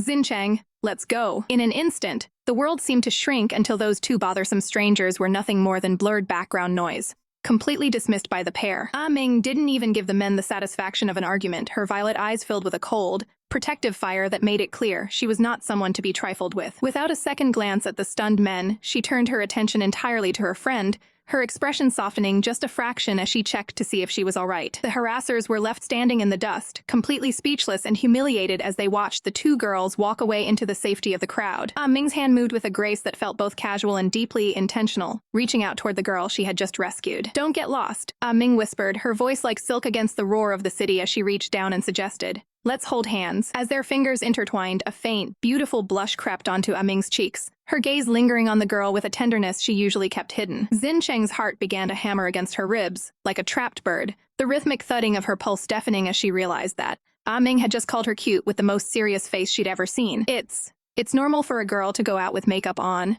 Baidu stammered, her voice trembling slightly as she tried to justify the extra effort she'd put into her appearance. Suddenly, a hand reached out, fingers brushing against the soft curve of her hair as if testing the texture of silk. Ah Ming leaned in with an intensity that made the world around them blur into a haze of golden light, her eyes fixed on the girl before her. I didn't use perfume," Baidu whispered, her breath hitching as the gap between them vanished and the air grew thick with tension. Ah Ming inhaled deeply, her eyes darkening with an unreadable emotion as she murmured, "Oh, smells good." Flustered and red-faced, Baidu pulled away, her heart hammering against her ribs like a trapped bird as she urged them to return to the group. They rejoined the crowd, where the atmosphere was vibrant, yet the secret electricity between them lingered in the cool air. One of the guys smirked, tossing out a clumsy joke about how easily they'd been taken away by the scenery. The sheer absurdity of his analogy left both girls wearing expressions of pure, unadulterated judgment, their annoyance perfectly synchronized. "What do you want to ride next?" The group asked, the light-hearted question masking the simmering romantic tensions underneath. Baidu leaned in close to Ah Ming's ear, her voice a desperate, hushed plea to orchestrate a moment of privacy on the Ferris wheel. With a confident smile, Ah Ming announced to the group that she and Baidu would be heading for the giant wheel together. But the moment was quickly soured when the boys suggested splitting up for the more terrifying drop tower instead. The girls exchanged a look of utter disbelief, wondering if their friends could possibly be any more dense to the mood. A wave of awkwardness washed over the group as the realization of the mismatched pairings finally started to sink in for the boys. Pu Yi, ever the stoic enigma, simply turned away, stating coldly that he had no interest in the slow, romantic rotation of the wheel. Without a second thought, another girl followed in his wake, leaving the original plan for a group romantic outing in total tatters. So we weren't able to help after all. Baidu sighed, her shoulders slumping as she watched her carefully laid plans slip through her fingers. The massive structure of the Ferris wheel loomed above them, a giant of steel and light standing tall against the pale blue sky. Inside the small, enclosed carriage, the world became suddenly, deafeningly quiet, leaving only the soft hum of the machinery. The silence stretched until it was almost unbearable, prompting Baidu to finally gather her courage for the question that had been burning in her mind. Ah Ming, do you have someone you like? She whispered, her eyes searching the other girl's face for any sign of a hidden truth. Ah Ming's gaze drifted toward the horizon, her expression turning wistful as she admitted she once had someone very special in her life. Baidu's hands clenched tightly in her lap, the fabric of her skirt bunching under the strain of her rising anxiety. Are you still in touch? She pressed, her voice barely audible over the frantic beating of her own heart. A shadow of old, lingering pain crossed Ah Ming's face, a silent testament to a bridge that had been burned long ago. As the carriage reached the peak of the ride, she gave her final, heartbreaking answer. Not anymore. Meanwhile, back on solid ground, the aftermath of the drop tower was proving to be far less romantic and much more nauseating for the rest of the group. A hand reached out, offering a cold bottle of water to the girl who was currently struggling to keep her composure after the terrifying drop. He felt as though he were drowning in a sea of gray, where the vibrant colors of youth were nothing more than a fading, distant memory. Every laugh from his classmates felt like a jagged needle against his skin, and their constant chatter was a suffocating fog that refused to lift from his mind. He watched their petty dramas unfold, their fleeting tears and shallow bursts of anger, and felt absolutely nothing but a cold, hollow distance. His soul felt heavy, weighted down by a darkness that made even the simplest breath feel like an exhausting chore. As the sun began to dip low, casting long, skeletal shadows across the rows of empty desks, he moved with the mechanical grace of someone who had long ago given up on finding joy. He was ready to vanish into the quiet sanctuary of the evening when a flash of bright, defiant pink suddenly shattered his solitude. The girl paused in the doorway, her eyes widening with a start as she realized she wasn't as alone in the classroom as she had initially thought. He stood there like a statue, his backpack slung over his shoulder, silently hoping that if he stayed still enough, she might just pass him by without a word. Li Ziming, you're still here? I thought everyone had left, she chirped, her voice cutting through the heavy silence like a sudden, bright chord of music. He let out a soft, weary sigh, the weight of the world pressing down on him as he realized he couldn't simply vanish into the woodwork this time. Her face lit up with a warmth that felt almost offensive to his cold, isolated world, and she stepped closer with a daring, mischievous sparkle in her eyes. Before he could even utter a protest or find an excuse to flee, her soft, warm fingers wrapped firmly around his hand, pulling him into her chaotic orbit. She started to lead him away, her vibrant energy radiating through her touch in a way that was a stark, jarring contrast to his own frozen heart. But the sudden contact was too much for his guarded soul, and he jerked his hand back, his voice low and sharp as he told her he didn't like being handled like that. He didn't wait for her to process the rejection, turning his back on her and walking away with a cold, calculated stride that screamed for her to stay away. Left standing in the wake of his icy dismissal, she felt a sudden, sharp sting of insecurity, her heart sinking as she wondered if she was truly that disliked. Yet, somehow, through her sheer persistence, they found themselves walking side by side toward the school gates, though the space between them was filled with a heavy, suffocating tension. Desperate to break the ice that seemed to freeze the very air around them, she stammered out a nervous question about the mountain of homework they had been assigned. She tried to flatter him, mentioning how his perfect grades probably made such daunting tasks look like nothing more than child's play. All she received in return was a flat, monosyllabic response that offered no warmth and absolutely no room for further conversation. Is he actually a robot, or is he just trying to be this difficult? She wondered, her frustration mounting as the silence between them stretched on for what felt like an eternity. By the time they reached the main sidewalk, the sheer weight of the awkwardness had her shoulders slumped in a state of total, exhausted defeat. He stopped abruptly at a corner, pointing toward a different street with a casual, dismissive wave that signaled the end of their forced encounter. Li Ziming! Wait just a second, she yelled, her hand flying out to snag the fabric of his backpack before he could escape into the safety of the crowd. She looked him dead in the eye, her voice trembling with a volatile mix of hurt and rising anger as she demanded to know if he actually disliked her. Yup, He answered without a single second of hesitation, his bluntness hitting her with the force of a physical blow to the chest. Her jaw dropped and her mind reeled, completely stunned by the sheer, unapologetic audacity of his honesty. "Fine. Then I don't like you either. Not even a little bit," she screamed back, her face turning a bright, furious shade of red. She collapsed into a dejected squat right there on the sidewalk, muttering bitterly to herself about how someone who barely knows her could be so incredibly cruel. He looked down at her small, trembling form, a strange and unreadable glint appearing in his eyes as he asked her why she was so incredibly easy to fool. She looked up at him, her anger momentarily replaced by a look of pure, wide-eyed confusion as she tried to parse his words. A rare, genuine smile tugged the corners of his lips a sight so fleeting it was almost like a hallucination as he offered her one last farewell and turned to go. "Hey, Lee Zimming! Let's walk home together tomorrow too. Don't you dare leave without me," she shouted after his retreating figure, her resilient spirit bouncing back in an instant. He didn't look back, but in the private theater of his mind, he scoffed at the very idea of ever wanting to spend another second with someone so utterly exhausting. Yet, as he walked away, he could still feel the phantom warmth of her energy, and he knew she was waving wildly at his back with a huge, stubborn smile. Looking back at those gray days now, he realized that the very person he once found so bothersome was the only one who finally had the strength to pull him out of the dark. The glass feels cold against her palm as she stares out at the shrinking world. Inside the cramped Ferris wheel cabin, a heavy silence hangs between Chengzi and Ming. Chengzi wonders about the secrets hidden in Ming's past, feelings she's never shared. As the wheel carries them higher into the blue sky, Chengzi realizes they've finally reached the peak. Her heart races as she mentions the legend of the Ferris wheel kiss. Ming's response is cool and detached, telling her to simply try it if she's curious. Emboldened by the height, Chengzi leans across the small space. She presses a soft, fleeting kiss against Ming's cheek. The air between them feels electric as she pulls back. Blushing furiously, she tries to laugh off the awkwardness of her impulsive move. Ming remains silent, her gaze unreadable and intense. Desperate to break the tension, Chengzi looks away, chattering about their friends below. Suddenly, a gasp escapes her lips as she's pulled back. Ming moves closer, her touch firm and surprising. "It's like this,"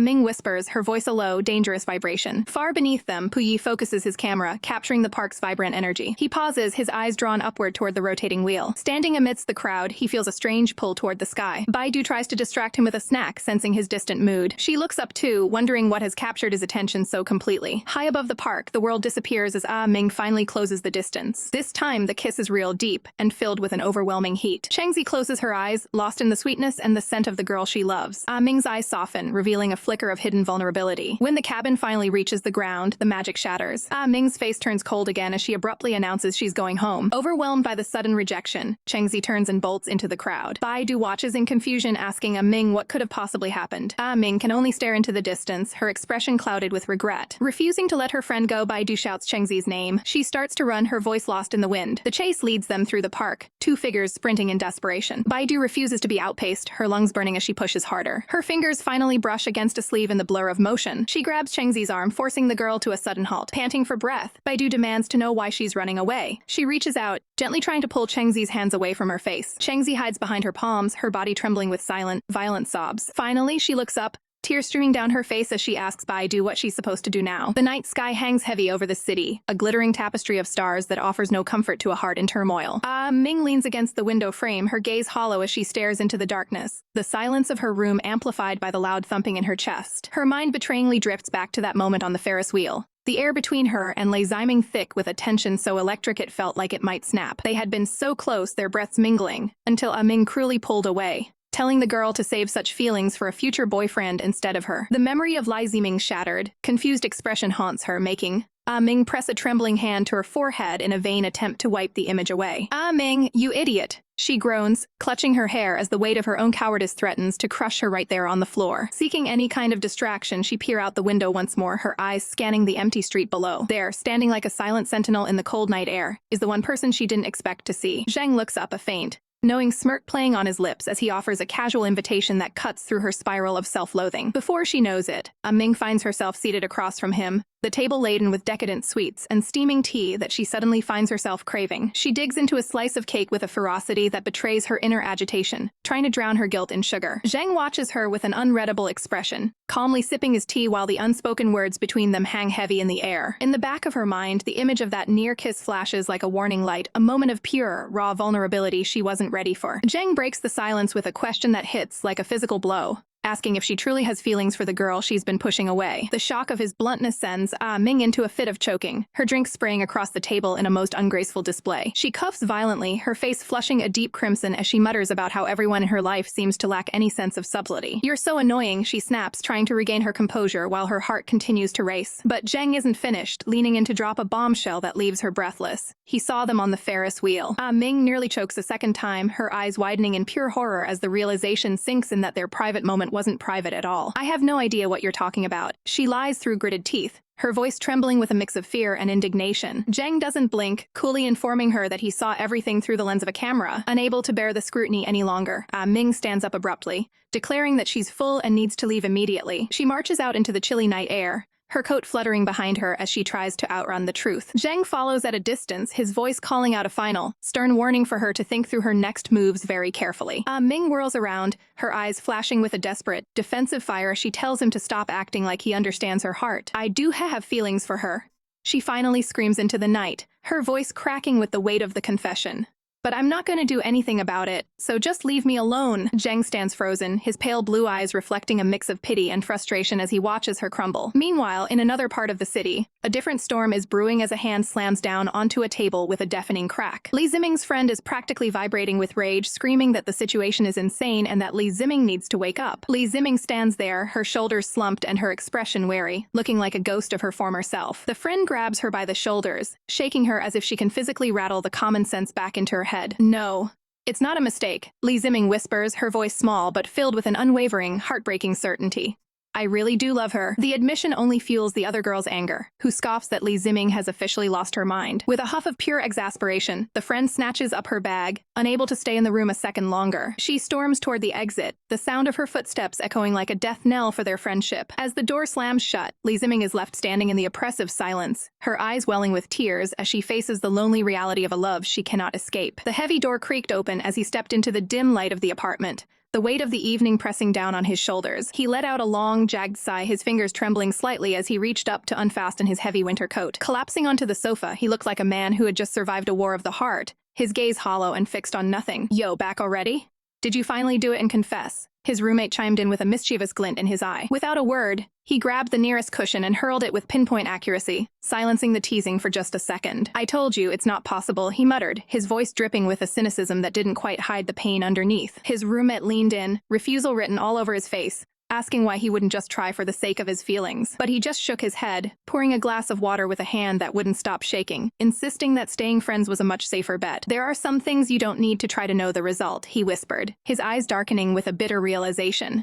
People like you sure are boring," the roommate laughed, giving a playful thumbs down to hide his concern. Another pillow flew through the air, hitting the roommate square in the face as a small, frustrated grunt escaped his lips. They sat in a heavy, loaded silence, the distance between them feeling like a chasm that no words could bridge. Soft pink blossoms danced in the wind, a cruel reminder of the spring-like feelings that were beginning to bloom despite the cold. She moved through the crowded campus like a ghost, her mind replaying every moment she had spent by her side. She remembered the way Xincheng looked at her, those starstruck eyes that seemed to hold a galaxy of hidden meaning. She had always assumed it was just a deep, sisterly affection, a bond between two close friends that nothing could break. But then she remembered that day on the Ferris wheel, the air between them thick with a tension she hadn't known how to name. A college of memories flooded her mind, the soft smiles, the gentle touches, and the way her heart had hammered against her ribs. It's best not to meet her for the next few days, she told herself, her heart aching with the need to run away from the truth. But as she descended the stairs, her breath hitched, her eyes widening as she spotted a familiar silhouette in the distance. There was Xincheng, but she wasn't alone. She was walking closely with a boy she didn't recognize. Xincheng's expression was unreadable, her usual brightness dimmed as she walked beside the stranger. "Who is that boy?" she whispered to herself, a cold shiver of jealousy and confusion running down her spine. Nearby Baidu spotted the scene and immediately turned away, her face pale as she tried to make a quick escape. "Baidu!"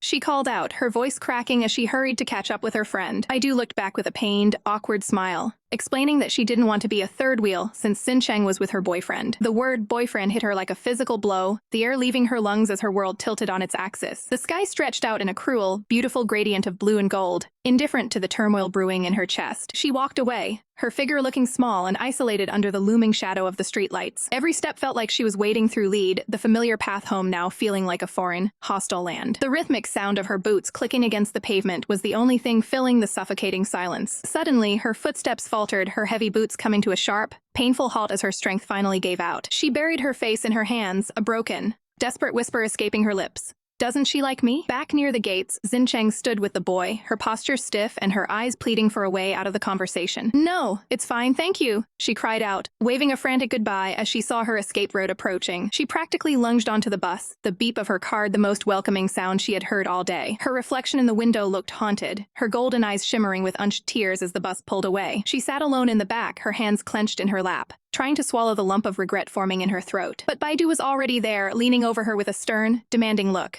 "Promise me one thing," Baidu whispered.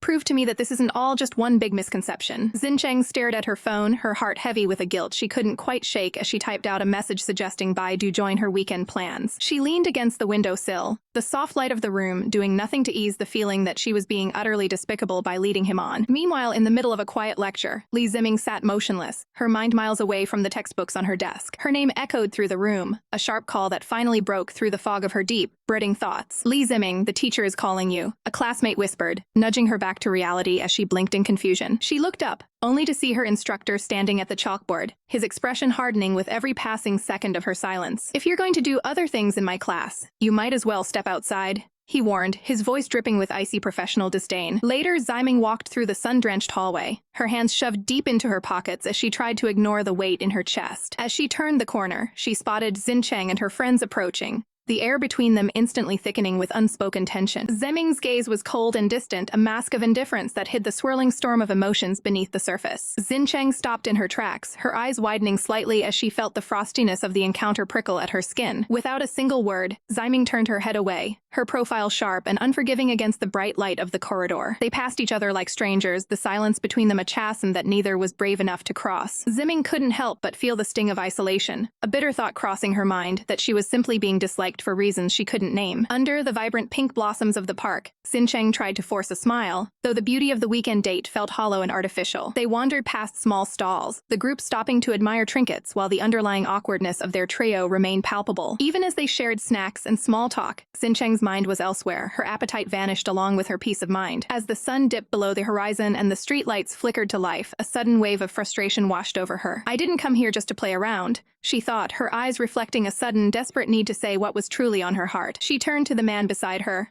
her voice trembling slightly as she began. "I wanted to talk about something," but before the words could leave her lips, Baidu cut in, pointing out that they were about to miss the last train home. The streetlights cast long, lonely shadows across the pavement as the group weighed their very limited options. "Let's just take a taxi back," the guy suggested with a casual shrug, trying to lighten the mood as he looked at Xincheng. Xincheng gave a small, resigned nod, but her heart nearly stopped when she saw a familiar group of figures emerging from the darkness. Her breath hitched in her throat as she locked eyes with Ximing, the one person she wasn't prepared to face tonight. There they were, Ximing and her usual crew, looking like they owned the night with their effortless, edgy confidence. What are you all doing here so late?"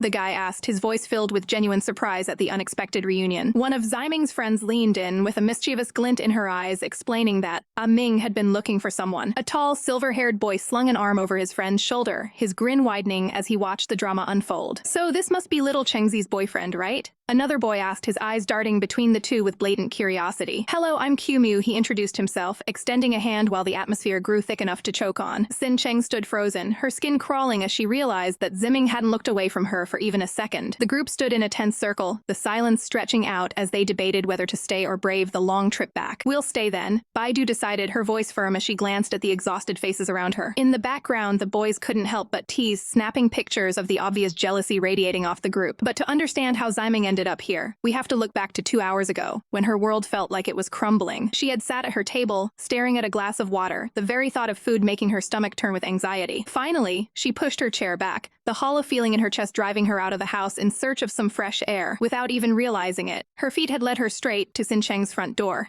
as if she were drawn there by an invisible thread. She stood there with her bicycle, her heart hammering against her ribs as she debated whether to knock or just disappear. "I should just go back," she whispered to the empty street, her resolve wavering as she looked at the darkened windows. But her body wouldn't move, her hands gripping the handlebars as she stared at the place where she hoped to find answers. Inside the house, Xincheng's younger sibling was startled by the sudden, persistent ringing of the doorbell. When the door finally swung open, the child looked up in shock, exclaiming, Mingjiji? How come you're here?" Ximing tried to keep her voice steady, her hand nervously brushing back her hair as she asked if Xincheng was home. "Gigi went to the park to see the flowers with Baidu and another older brother," the sibling explained, oblivious to the pain the words caused. Ziming's heart sank into her stomach, the realization that Xin Cheng was out with another man hitting her like a physical blow. The poor kid began to tear up, terrified that their sister might not be coming home at all tonight. Desperate to get away from the crushing reality, Ziming pulled out her phone and dialed Tu Yi, her voice a strained whisper. Now, crammed into the back of a car with her friends, she looked out the window with an expression of pure, unadulterated misery. The air in the vehicle was heavy, everyone sensing that Ziming was at her absolute breaking point. The night air was thick with the kind of restless energy that only a group of young people crammed into one space can create. As they debated the logistics of their stay, the conversation shifted from sleeping arrangements to how they should spend the remaining hours of the evening. Amidst the chatter, Ming stood with a distant, almost troubled look, her mind clearly miles away from the suggestion of bar hopping. One of the girls teased the boys, laughing about how some people were willing to toss aside every single one of their principles the moment love entered the equation. The atmosphere was light for most, even as someone called out that they were heading to the shower first, the words reflecting off the vanity mirror in the corner of the room. But for Ming and the blonde beauty, the air was anything but light. They sat in a heavy, suffocating silence that seemed to stretch the very walls of the room, finally unable to bear the stillness any longer.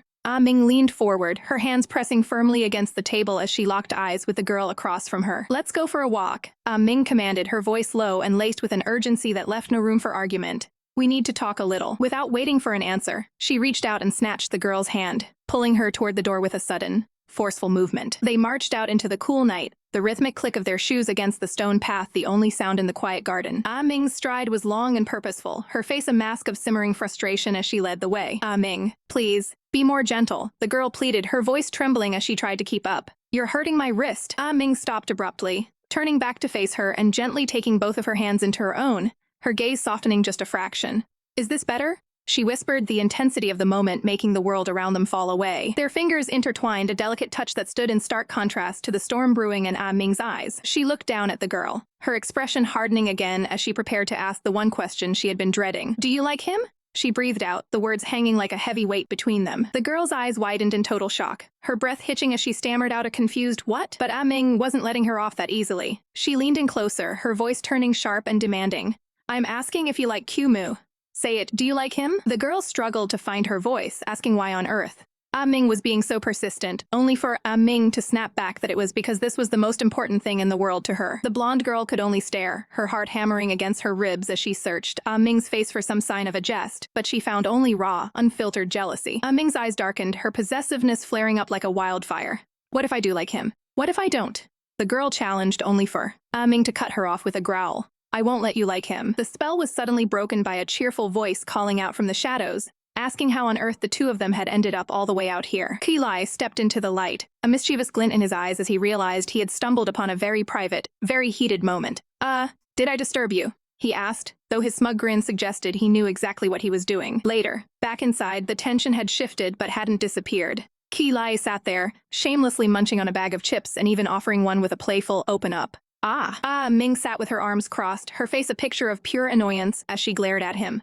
"Do you have any idea what you just interrupted?" she hissed, but Kai Lai just laughed it off, claiming it wasn't on purpose while teasing her for being so insincere. Ming turned her attention toward Wen Xunan, the white-haired boy who had been watching the exchange with his usual calm. She started to say something about Yezi, her voice trailing off as she tried to find the right words. But Ki Lai wasn't finished being a nuisance. He jumped up, physically pushing Ming back toward the conversation she was trying to have, cackling about how she needed to hurry up and finish what she started. Ming pushed back, telling him to wait, her patience wearing dangerously thin. Finally, Wen Xunan spoke up, his voice cool and authoritative as he sipped his tea. Ming didn't finish speaking yet, he noted, casting a sharp look at the troublemaker. "Ki Lai, you can go to bed now." Ki Lai sighed, leaning in to tell Ming that as a bro, she really ought to hold back her words a little more. Ming just gave him a smirk, replying coolly, "Nah, I'm a sister." The city lights twinkled in the distance, a sprawling carpet of gold and white beneath the dark, misty sky. Out on the balcony, the air was crisp as Wen Xunan looked out over the railing, his profile etched in the moonlight. He admitted to Ming that he had planning to pursue Cheng, his voice devoid of its usual irony. Ming looked at him, surprised by his honesty. He asked her if she expected him to give a lecture on how schoolwork is the only thing that matters, or perhaps some outdated nonsense about how liking the same sex is forbidden. Ming nodded slowly, admitting that she had expected exactly that kind of reaction from him. Wen Xunan gave a small, rare smile, his eyes softening. "You guessed half right," he murmured. "I only wanted to say that schoolwork is indeed important." As Ming turned to head back inside, Wen Xunan called out one last time, asking if she intended to keep going. to keep fighting for what she wanted. Ming paused, a determined, beautiful smile playing on her lips as she looked back. Ming stood by the door, her heart heavy with a strange, gnawing restlessness she couldn't quite name. Baidu, where's Chengzi? She asked, her voice tight with an edge of desperation she tried to hide. Baidu didn't even look up from her grooming, casually mentioning that Qiumu had invited her out for a walk just moments ago. The news hit like a physical blow and Ming's eyes darkened as she abruptly turned on her heel, announcing she was heading out too. Baidu watched her go, a frown creasing her brow as she sensed the storm brewing in Ming's wake. Outside, the park was a sea of tranquil green. But for Ming, the scenery was nothing but a blur. She finally spotted them, tucked away at a secluded table, looking far too comfortable in each other's presence. Qiumu leaned in, his voice dropping to a gentle murmur as he told Chengzi he had brought something special just for her. Chengzi looked up, her wide, innocent eyes filled with a curiosity that made Ming's blood boil. Slowly, Qiumu reached for a simple brown paper bag sitting on the table beside him. He slid it toward her with a small, knowing smile, the mystery of the contents hanging in the air. Chengzi's breath hitched when she realized the bag was actually moving, a soft rustling coming from within. With trembling fingers, she reached out and carefully peeled back the edges of the paper. Suddenly, a tiny, snow-white puppy popped its head out, its dark eyes blinking up at her with pure affection. "Oh my god, it's so tiny!" She squealed, her face lighting up with a radiant joy that Ming wished she had been the one to cause. Qiumu watched her with a smoldering gaze, explaining that he just wanted to see her smile like this. From the shadows of the trees, Ming watched them, her heart fracturing as she saw the girl she loved looking so happy with someone else. Her hand tightened into a white-knuckled fist at her side, the jealousy burning like a fever in her veins. Unable to witness another second of their intimacy, Ming turned and walked away, her steps heavy with defeat. Back at the table, Chengzi tried to protest, her cheeks flushing as she insisted the gift was far too precious to accept. Qiumu didn't back down, instead holding the puppy up and making it woof playfully at her to melt her resolve. "My relative's dog just had a litter," he lied smoothly. "I'd feel much better knowing this little one was in your hands." Chengzi's expression shifted, becoming uncharacteristically serious as she looked at him. "There's something I really need to say to you," she whispered, her voice barely audible over the rustle of the leaves. As the sun began to set over the city, casting long, dramatic shadows across the towering skyscrapers, Chengzi finally made her way back home, the little puppy still tucked safely in its bag. Baidu greeted her at the door, immediately asking if she had seen any sign of Ming. "She hasn't come back yet," Baidu noted, guessing that she might have gone over to Yezi's to cool off. But the moment Baidu saw the tiny white fluff ball, all thoughts of Ming vanished in a flurry of high-pitched excitement. Meanwhile, a lone hand reached out, grasping the cold handle of the bathroom door. Ming stepped inside, her mind so clouded with thoughts of Chengzi and that man that she didn't even notice the steam filling the room. She froze, her eyes widening in absolute shock as she came face to face with Chengzi, who was completely caught off guard in the shower. The sight was so sudden and overwhelming that Ming felt the heat rush to her head, a crimson nosebleed blooming instantly. You didn't see anything, right?" Chengzi gasped, her face turning a deep, vivid shade of pink. Ming stood there like a statue, her hand flying to her face to hide her embarrassment as her heart thundered against her ribs. A mischievous, dangerous glint entered her eyes as she leaned forward.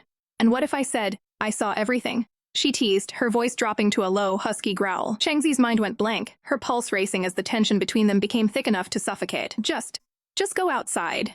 "I need to change," she stammered, her voice trembling with a mix of anger and something else she couldn't define. Ming didn't move, her gaze lingering just a second too long before she offered to get Chengzi's clothes for her. "I'll get them myself. Just turn around," Chengzi cried out, her desperation reaching a fever pitch. Ming finally relented, turning her back and staring at the wall, though her mind was still replaying the vision she'd just witnessed. After a few frantic moments, Chengzi finished dressing, her breath still coming in short, jagged gasps. She stood behind Ming, the scent of her soap lingering in the air as she adjusted her collar with shaking hands. Ming turned back, her eyes burning with an intensity that seemed to pin Chengzi where she stood. She leaned in, her lips inches from Chengzi's ear, the heat of her body radiating through the small space. "You haven't answered my question yet," she whispered, the words vibrating against Chengzi's skin. Chengzi shoved her back, her face a mask of flustered indignation as she shouted that Ming was far too close. The heavy atmosphere was shattered when Baidu appeared in the doorway, looking between the two of them with a confused expression. Later that night, Ming lay in bed, imagining a world where she was the one who had brought a dog home to win Chengzi's heart. She envisioned herself walking the pup with an air of cool indifference, making Chengzi beg for just one chance to pet it. "The floor was too slippery. I fell by accident, and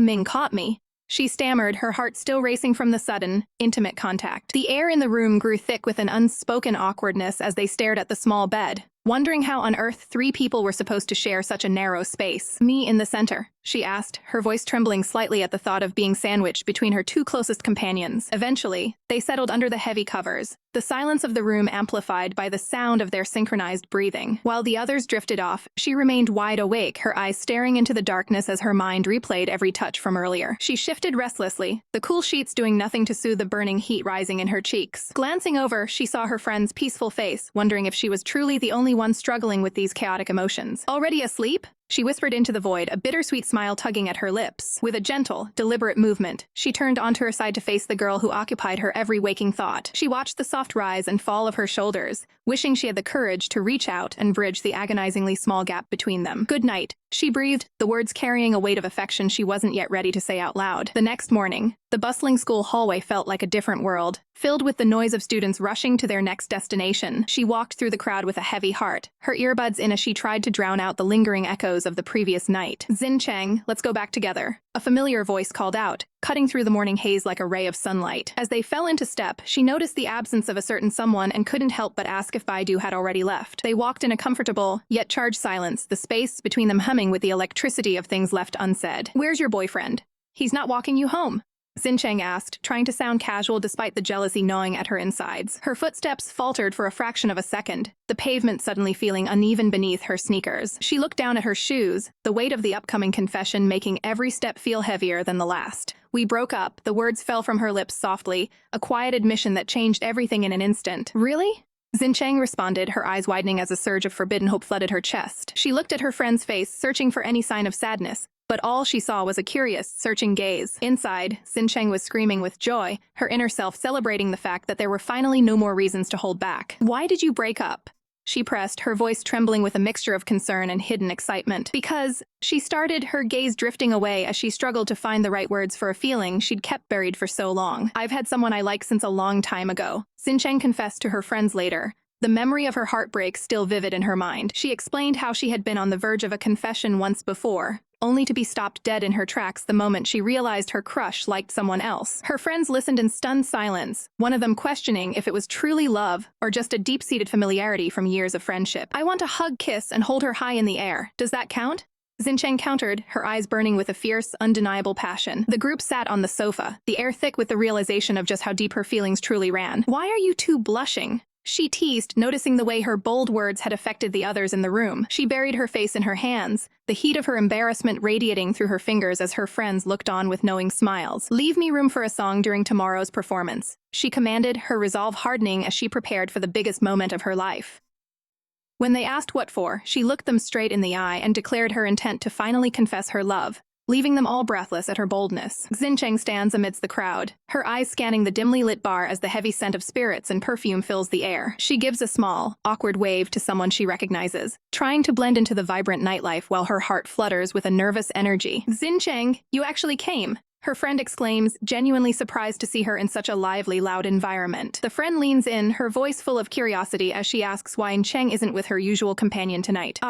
She had something to do, so she couldn't make it," Xincheng replies softly, her gaze drifting toward the stage as the house lights begin to dim. Her friend points toward the front of the room, encouraging her to find a better spot where she can see everything clearly. Xincheng offers a gentle, expectant smile, her pulses beginning to drum a rhythm of their own in anticipation of the performance. Suddenly, the stage erupts in a wash of blue light as the band takes their positions, and the roar of the crowd drowns out every other thought in her head. Seeing Ah Ming behind the drums, Xincheng feels a sudden, powerful wave of nostalgia, as if she's being pulled back to the very first time their paths crossed. Ah Ming looks radiant and fierce under the spotlight, a picture of confidence and dreams that seems to glow from within her soul. Xincheng clasped her hands together, her eyes locked on the stage as she silently cheers for the person who has come to occupy so much of her heart. Behind the scenes, a bandmate offers a quick, supportive pat on the shoulder, a final good luck before the music takes over the room. The microphone stands ready, a silent witness to the raw, unfiltered emotion that is about to be poured out into the dark club. Ah Ming steps up to the center, her posture tense but determined as she prepares to share a piece of her soul with the world. The first chords of the guitar ring out, sharp and melancholic, sounding like heavy rain hitting a cold, lonely pavement. Her voice carries through the speakers, singing of falling by someone's side and the messiness of clothes and unspoken feelings. Xincheng stands frozen in the middle of the crowd, the lyrics hitting her with the force of a physical blow, as she realizes the weight of the memories being invoked. "You once said I hid secrets, that I wasn't transparent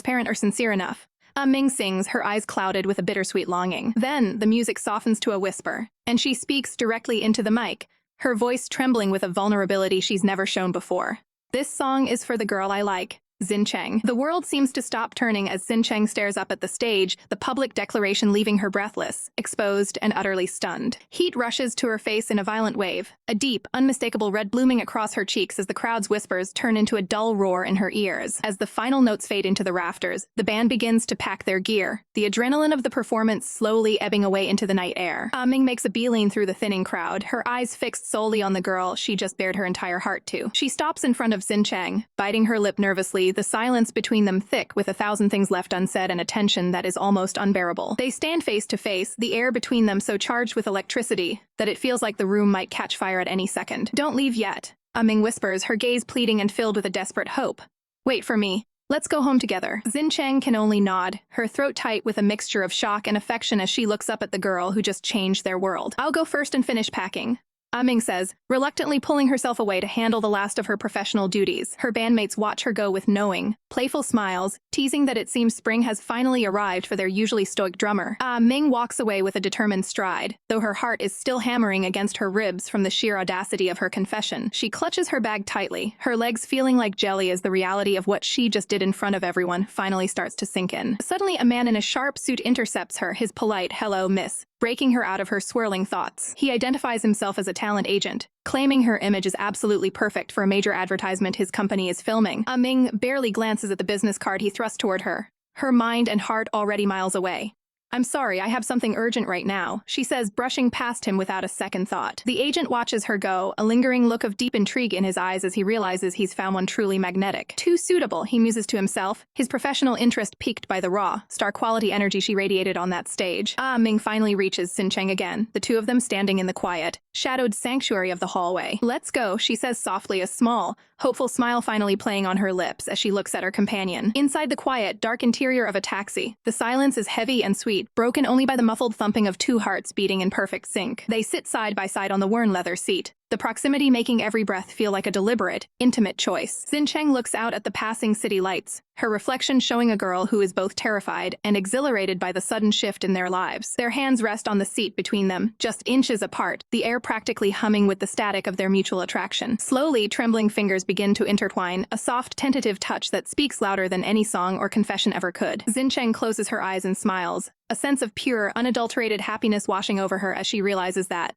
finally, they are moving forward together. The taxi pulls up silently in front of the building, its headlights cutting through the dim evening as the engine hums to a stop. Inside the quiet cabin, the blonde beauty turns to her companion, her voice trembling slightly as she announces she'll go ahead and head inside. She reaches for the door handle, her heart fluttering with a mix of relief and a strange, lingering disappointment at the thought of the night ending. But before she can push the door open, a slender hand reaches out, fingers brushing against hers in a sudden, electrifying touch that sends a jolt through her entire body. "I'll walk you up," Ming says firmly, her gaze intense and unyielding as she holds the blonde girl's attention captive. The blonde girl freezes, her breath hitching in her throat as she looks back, completely unable to find the words to refuse. They walk together toward the apartment, the silence between them heavy with the weight of everything they haven't said yet. As the door swings open, they are greeted by the cheerful chaos of home, with two children rushing forward to welcome them back. "Gigi, you're back!" One of the little ones cries out, their eyes bright with innocent excitement. The blonde girl blinks in surprise, her eyes wide as she tries to shift her focus from the tension with Ming to the domestic scene before her. She looks down at the child in the yellow sweater,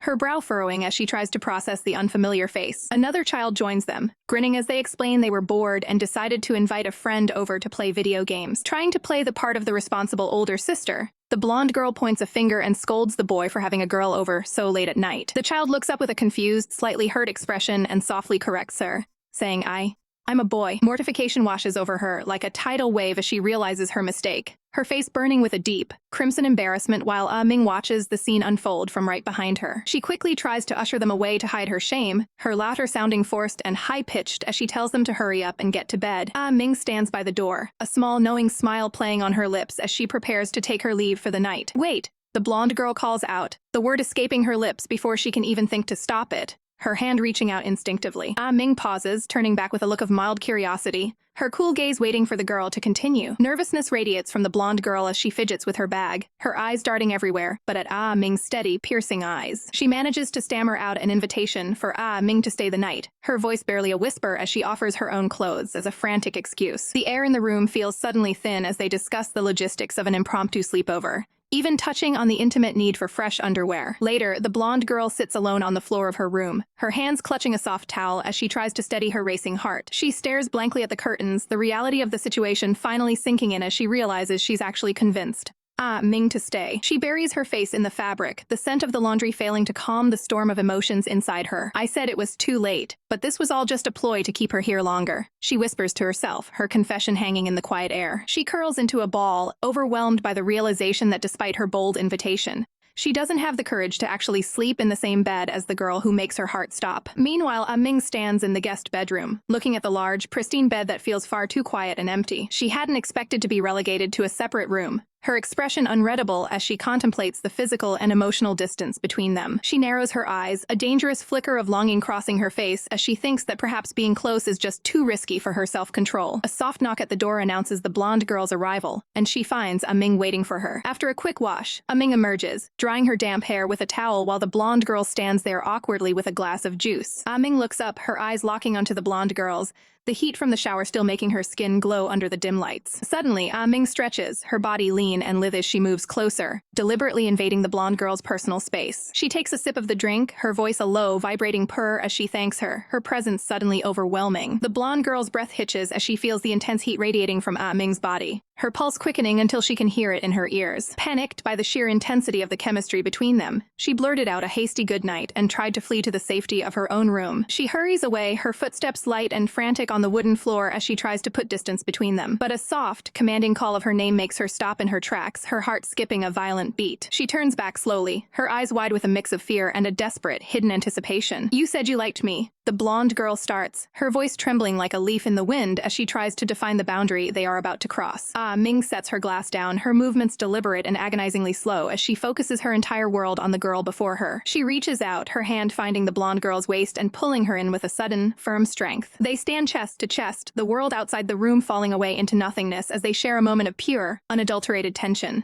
Ming leans in, her breath warm and intoxicating against the blonde girl's skin as she brushes her lips ever so lightly against her ear. "In other words, right now, you're my girlfriend," she whispers, the words acting like a seal on their hearts. The blonde girl can only stare, her mind reeling and her body frozen from the weight of the sudden, long-awaited declaration. Ming pulls back just enough to see the deep, beautiful crimson staining the blonde girl's ears, finding the sight of her flustered state absolutely cute. The next morning, the sky is a brilliant, clear blue, reflecting a new beginning as they part ways outside. They wave goodbye to each other, the memory of the night's confession still fresh and vibrant, making every glance feel significant. Ming walks away, her stride confident and light, until a familiar voice calls out to her from the corridor. She stops and turns, coming face to face with a young man who has clearly been waiting for her arrival. His expression is grave and serious as he looks at her, his voice low as he asks if they can chat for a bit, hinting at a conversation she might not be ready for. The tension in the air was thick enough to choke on as they stood amidst the lush greenery, the weight of their unspoken history hanging between them. He looked her dead in the eye, his voice firm and unwavering as he told her that whatever happened between him and Xin Cheng was their business alone, and she didn't need to worry. She tried to brush past him, her face a mask of cold indifference, but the sheer gravity of his presence seemed to pull at her soul. "Can't you just stay friends?" he suddenly pleaded, the desperation finally cracking through his composed facade as he reached out to her. She stopped in her tracks, her expression unreadable as the silence of the park stretched into an agonizing eternity. Her heart hammered against her ribs as she turned back, her voice barely a whisper when she asked if he'd truly be willing to just be a friend to her. He looked down, his gaze softening with a painful kind of honesty as he admitted he'd accept that fate only if being together would cause her harm. But then, his resolve hardened like steel, and he made it clear that since he knew her heart belonged to him, he had every reason to fight for her. He watched her walk away, his silhouette a lonely, determined figure against the vibrant, sun-drenched leaves. Later, back in the quiet of the room, she let out a frustrated sigh, her fingers trembling as she adjusted her bag and muttered about how everything was becoming such a massive trouble. Her hand brushed against something unfamiliar as she reached into the depths of her satchel. She pulled the flap open, her curiosity piqued by the glimpse of a clean, white edge tucked between her books. Sliding it out, she realized it was a business card she hadn't noticed being placed there earlier. It was elegant and mysterious, bearing the simple initials FT followed by 3 cryptic X's. She stared at the card for a long moment, a cold shiver of realization running down her spine, as she realized she'd almost forgotten about this entire ordeal. The atmosphere shifted abruptly to the chaotic energy of her friend group, where the blonde boy was practically vibrating with dramatic indignation. "Why didn't you tell us the breaking news until now?" he wailed, clutching his chest as if their friendship were a sinking ship. She just rolled her eyes, her movements casual and practiced as she stuffed a snack into his mouth to silence his whining. He continued to pester her with a stuffed mouth, but she pushed him away with a playful, tired scowl, telling him to go away. Her other friend, his hair pulled back in a neat ponytail, leaned in and mentioned that the company on the card actually had a fairly decent reputation. She leaned her head on her hand, her gaze becoming distant and hazy as she admitted she didn't really have the heart to go through with it. The blonde friend couldn't believe his ears, throwing his hands up and warning her that some people would kill for such a golden opportunity. Amidst the loud chatter, she noticed Pu Yi sitting in the shadows of the booth, his silence like a heavy, suffocating shroud. The ponytail friend glanced toward the brooding boy, thinking to himself just how pathetic the tension in the room had become. Unable to stand the suffocating mood any longer, she eventually found him alone in a sterile, gray hallway, the smoke from his cigarette curling lazily into the air. She stood there for a heartbeat, her eyes tracing the sharp, lonely angles of his face in the dim light. "What's wrong with you? Smoking so much?" she demanded, her voice echoing sharply against the cold walls. He didn't even turn to look at her, his profile like carved stone as he muttered a dismissive, "Nothing." That was the final straw. She marched up to him and snatched the cigarette right out of his hand, her eyes flashing with a fiery, protective anger. She screamed at him, asking if he really thought hiding away and suffering in silence was interesting or helpful to anyone. He finally turned his head to look at her, his dark eyes filled with a weary, flickering shadow that made her breath catch. For a long moment, they just stood there, the air between them crackling with unspoken words and raw, magnetic electricity. He looked so cold and unreachable that it made her chest ache with a sudden, sharp pang of loneliness. "What's that supposed to mean?" she yelled, her frustration finally boiling over as she reached out to grab his sleeve. But in a sudden blur of motion, he caught her off guard, his hand slamming violently against the wall beside her head. Her breath hitched in her throat as he crowded into her personal space, his shadow looming large and overbearing. He pinned her there against the cold surface, his body a solid wall of heat that left her trembling and completely trapped. "Do you really want to know?" he whispered, his gaze dropping to her lips, burning with a sudden, dangerous intensity. The lights of the international cinema hummed with the nervous energy of an impending date. Xin Cheng waved, her heart fluttering as she called out that he was early. "No, I just got here too," she replied with a bright, rehearsed smile. He looked at her, realizing she'd gone home specifically to change into this stunning outfit. "You look really good today," he stammered, the words feeling heavy in the air. A thick silence settled between them as they stood in the lobby's glow. "I don't usually look good," she challenged, her voice playful yet seeking reassurance. He cursed his clumsy mouth internally while she looked at him with teary, expectant eyes. The massive screen flickered to life, bathing the theater in a cold, white light. In the hushed darkness, they sat side by side, the space between them crackling with unspoken tension. She stole a glance at his profile, her breath hitching at how focused he seemed. He remained stoic, staring straight ahead as the movie's soundtrack swelled. She quickly turned back, her cheeks burning in the shadows. Driven by a sudden burst of courage, she peeked at him once more. Slowly, she began to tilt her head, gravity pulling her toward his warmth. Finally, she let her head rest gently against his shoulder, her heart drumming against her ribs. He didn't pull away, letting the shared silence of the theater wrap around them. As the credits rolled, they stepped back into the bustling reality of the lobby. "The corn you were munching on got stuck on your face," he noted, breaking the romantic spell. "Eh? Where?" she squeaked, frantically touching her cheek. "Here, idiot," he whispered, his hand reaching out to bridge the gap. His thumb brushed against the corner of her mouth, his touch lingering for a heartbeat too long. He held up the tiny crumb, his expression unreadable as she froze. Could it be, she wondered, her face turning a deep, vivid crimson. The weight of the moment was too much, leaving her mind a complete, dizzying blank. "Let's go," he chirped, oblivious to the emotional storm he'd just triggered. "You're the absolute worst," she shouted, her embarrassment exploding as he watched her in total confusion. The atmosphere in the quiet cafe is thick with the scent of roasted beans and the heavy weight of a looming goodbye. A waitress moves silently through the booths, her presence a mirror in the background of a life-changing conversation. Yezi sits draped in a bold red dress, her profile etched with a touch of sadness as she drops the bombshell. "I'll actually be immigrating pretty soon," she says softly, her voice carrying the finality of a closing chapter. Across from her, Jiaji listens with a sharp, focused gaze, his undercut ponytail giving him an edge that softens only when he looks at her. He doesn't beg her to stay. Instead, he shows his care the only way he knows how. He slides over a list of every contact and manager she might need, ensuring her legacy is protected even after she crosses the ocean. "Thank you, Jiaji," she says, a bittersweet smile playing on her lips, as they share one last moment of professional kinship. Elsewhere, the sun begins to dip below the horizon, casting long, dramatic shadows across the pavement as a young woman with cascading blonde hair makes her way home. Her mind is a whirlwind of thoughts, her steps rhythmic and steady until she reaches the familiar iron bars of her gate. She pauses, her hand hovering over her bag as she senses someone waiting for her in the dim light of the entryway. Her breath hitches, her golden eyes widening in a mixture of disbelief and guarded hope. "Baidu?" she exclaims, the name escaping her lips like a prayer she didn't think would be answered. Inside the house, the air is stifling, charged with the electricity of two people who have spent far too long apart. Baidu sits on the edge of the sofa, her posture stiff and her gaze averted. The tension finally snaps as Baidu stands up, her movements jerky and filled with a nervous energy that seems to vibrate through the room. She crosses the small gap between them and sinks onto the cushion right next to her friend, the sudden proximity making the blonde girl's heart hammer against her ribs. In a moment of raw, unshielded vulnerability, Baidu reaches out and covers the other girl's hand with her own, her touch cold but her intent burning with sincerity. "Sorry," she whispers, the word trembling with the weight of months of silence and regret. The blonde girl can only stare at their intertwined fingers, her breath shallow as she waits for the world to stop spinning. Baidu finally looks up, her pale eyes shimmering with the threat of tears as she asks the question that has been haunting her. "Do you still want to be friends with me?" she pleads, her voice cracking under the strain of her fear. The blonde girl's heart aches at the sight of her friend's distress. "What's wrong? What happened?" she asks, her voice filled with a desperate need to understand the wall that had been built between them. Baidu's gaze falls to the floor as she confesses the confusion that drove her away. "When you said you liked Ming, I couldn't understand at all," she admits, her voice small. "You're both girls. How could it be possible?" She stares intensely at a glass of juice on the table, the condensation dripping down the sides like the tears she's trying so hard to hold back. The truth comes pouring out now, an unstoppable tide of honesty. "So I started to distance myself from you," she confesses, the shame of her own prejudice evident in the slump of her shoulders. But the distance didn't bring her peace. Instead, it only highlighted the void where their friendship used to be. Every time she avoided a phone call, she was haunted by how happy they were together, and what a truly great person she was losing. The blonde girl feels a tear track down her cheek, the relief of this reconciliation washing over her like a tidal wave.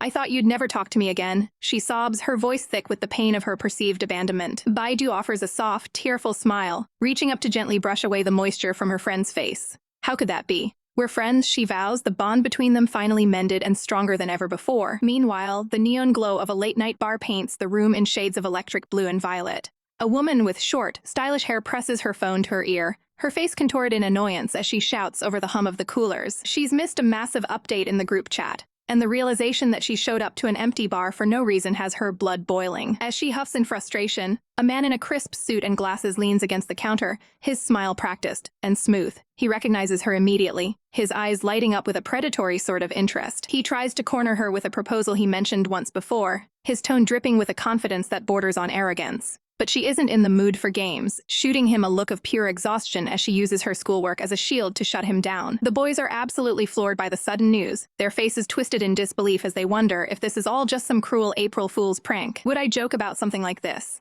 he shoots back, holding up a list of bars that might actually give their struggling group a chance to perform. Sunlight filters through the lush green canopy above, but the beauty of the day can't mask the crushing realization that their dreams are slipping away. They collapse onto a park bench like a row of broken puppets, the weight of their failure making even the thought of a debut feel like a distant, impossible fantasy. With their heads hung low and spirits dampened, the group trudges past the storefronts, feeling like ghosts in a world that's moving on without them. Every step feels heavier than the last as they walk in a somber line, the silence between them echoing the uncertainty of their future. Suddenly, the girl's eyes widen as she catches a glimpse of something familiar in a shop window, her footsteps coming to a grinding halt. "You guys, come here," she exclaims, her hand pressing against the glass as she stares at the face of a band they once knew as equals. Her breath hitches as she points toward the poster, unable to believe that the very group they used to play alongside has already hit the big time. They gather around the display, staring at the glossy album cover of a band that was playing in dive bars just a year ago while they're still stuck in the dirt. The revelation that their rivals debuted through a simple talent show sparks a desperate fire in her eyes, making her declare that they must participate too. But reality bites back hard as the boys remind her of the looming college entrance exams,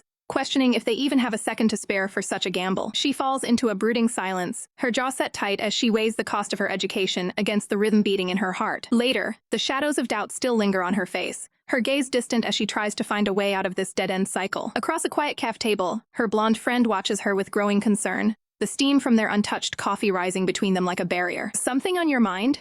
Your face doesn't look too good," the blonde girl asks softly, noticing how the light has seemingly drained from her friend's usually vibrant face. With a heavy sigh, she finally opens up about the band's stagnant progress, the words tasting like ash in her mouth. The two sit in the sun-drenched booth, a heavy silence falling over them as the bustling world outside carries on, oblivious to their internal storm. The blonde friend listens intently, her heart aching for the girl who put so much of herself into a dream that seems to be crumbling. She confesses that while it started as fun, the stakes have changed, especially for Yezi, who is graduating soon and desperately needs a breakthrough. "If only there was a way to increase your publicity," the blonde muses, her mind racing to find a solution for her dear friend. It's then that she reveals a secret opportunity an agent had actually approached her to star in an advertisement, but she had turned them down without a second thought. Her friend's eyes light up with a spark of genius, arguing that this one ad could be the golden ticket to getting the band the exposure they so desperately need. The logic is undeniable, and as the possibility takes root, the tension in her shoulders finally begins to melt away. Steeling her nerves, she decides to take the plunge, her profile bathed in the soft afternoon light as she prepares to make the call that could change everything. After the conversation ends, they walk together under the open sky, the heavy burden of the morning finally lifted from their spirits. Overcome with a sudden rush of gratitude and relief, she spins around and pulls the blonde girl into a fierce, unexpected embrace. "Smells so good, I don't want to let go," she whispers playfully, a mischievous glint in her eyes as she lingers in the warmth of the hug. The blonde girl freezes, her heart hammering against her ribs like a trapped bird as a deep,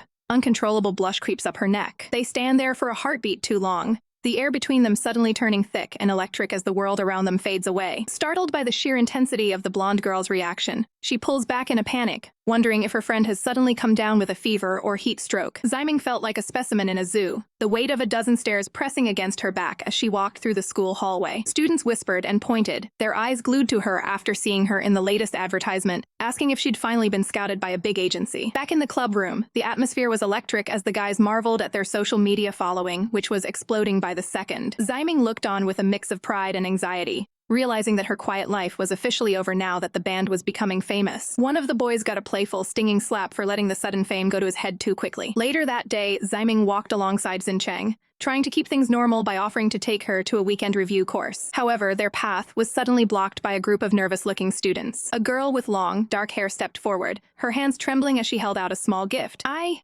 really like you. Please accept this," she stammered, her face turning a bright shade of crimson. Ximing blinked, her breath hitching in surprise at the sudden, direct confession from a stranger. The girl looked down shyly, explaining that she had made the gift with her own hands just for her. Offering a polite, gentle smile, Ximing thanked her and accepted the token, completely unaware of the jealousy radiating from the girl standing right next to her. Within moments, a swarm of other girls descended, each desperate to hand Ximing their own letters and sweets. By the time they escaped the crowd, Ximing was struggling to carry the mountain of bags and boxes she had been gifted. She turned to Xincheng, holding out one of the treats with a bright expression.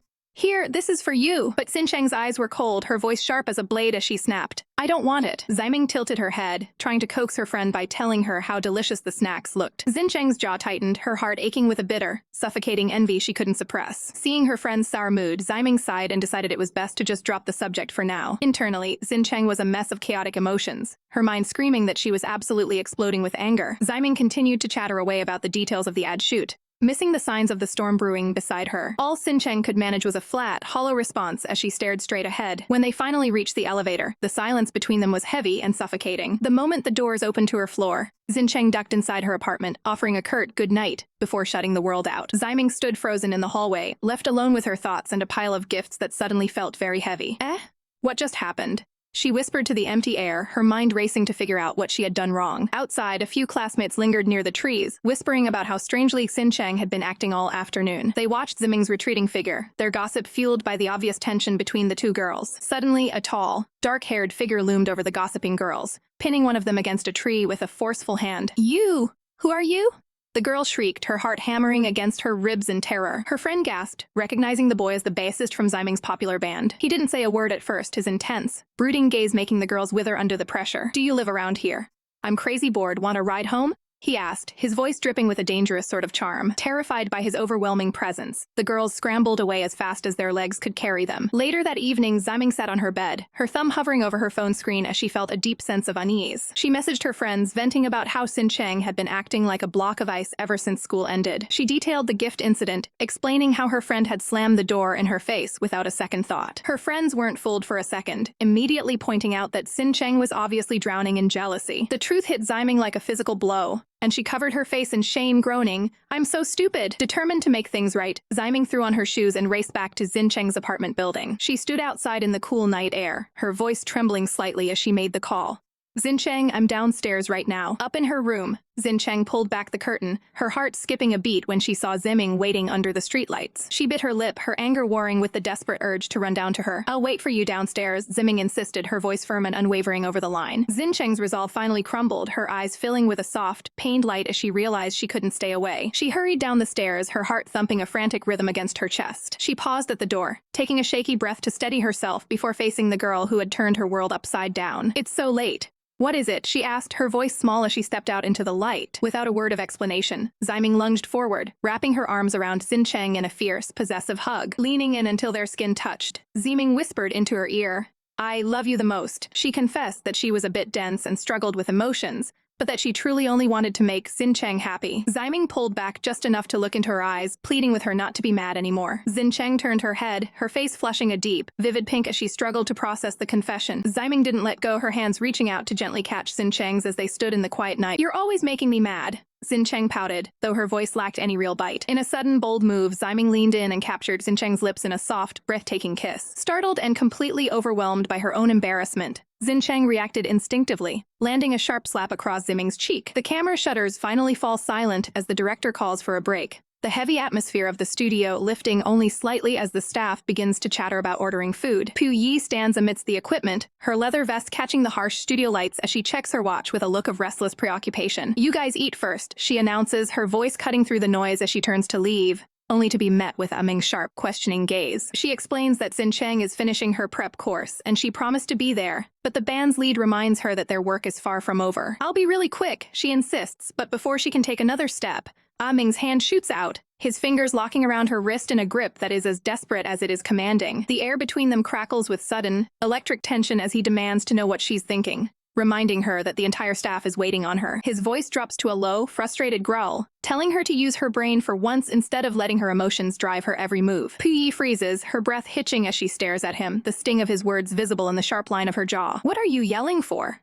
She snaps back, her eyes flashing with a mixture of hurt and defiance as she tries to pull away. The rest of the band watches in awkward silence as the two clash, their shared history making every argument feel like a battlefield. Finally, the cool-headed ponytail-wearing member steps in, gently suggesting that Xincheng is a reasonable girl who would surely understand a work delay. Pu Yi finally relents with a curt "okay," though the bitterness in her voice suggests the argument is far from over. As she walks away to send a text, the girl in the hoodie sighs, asking Ming why he always has to be so explosive when it comes to her. Ming's eyes darken as he reveals the true source of his agitation. He saw fans stalking Xincheng yesterday, and Pu Yi is too oblivious to see the danger she's putting the girl in. The ponytail guy rubs his chin, realizing that managing this band is becoming a full-time job in emotional damage control. Ming turns his head away, the word agitating echoing in his mind like a physical ache. How long can I keep this up? He wonders silently, his heart heavy with a protective instinct he can't quite name. Meanwhile, Pu Yi stands alone under the studio lights, her thumb hovering over the screen as she prepares to break her promise. With a heavy sigh, she sends the message, "Sorry, today's shoot's not over yet. There's no way I can pick you up." Miles away, the drone of a teacher's lecture fills a quiet classroom, the mundane sounds of school a world away from the drama of the studio. Xincheng sits at her desk, her blonde hair falling over her shoulders as she stares longingly at the window. Outside, the sky has turned a bruised gray, and a steady, rhythmic rain begins to lashing against the glass. She nibbles on the end of her pen, her thoughts drifting to Ming and wondering if he remembered to bring an umbrella for the walk home. She reaches down to check her bag, hoping for a sign, a message, anything to bridge the distance between them. But as she pulls her phone out, the screen remains dark and cold, mocking her with the words "no response." When class finally ends, she stands under the school's eaves, the chill of the damp air soaking into her striped shirt as she watches the downpour. A classmate stops to ask if she's stranded without an umbrella,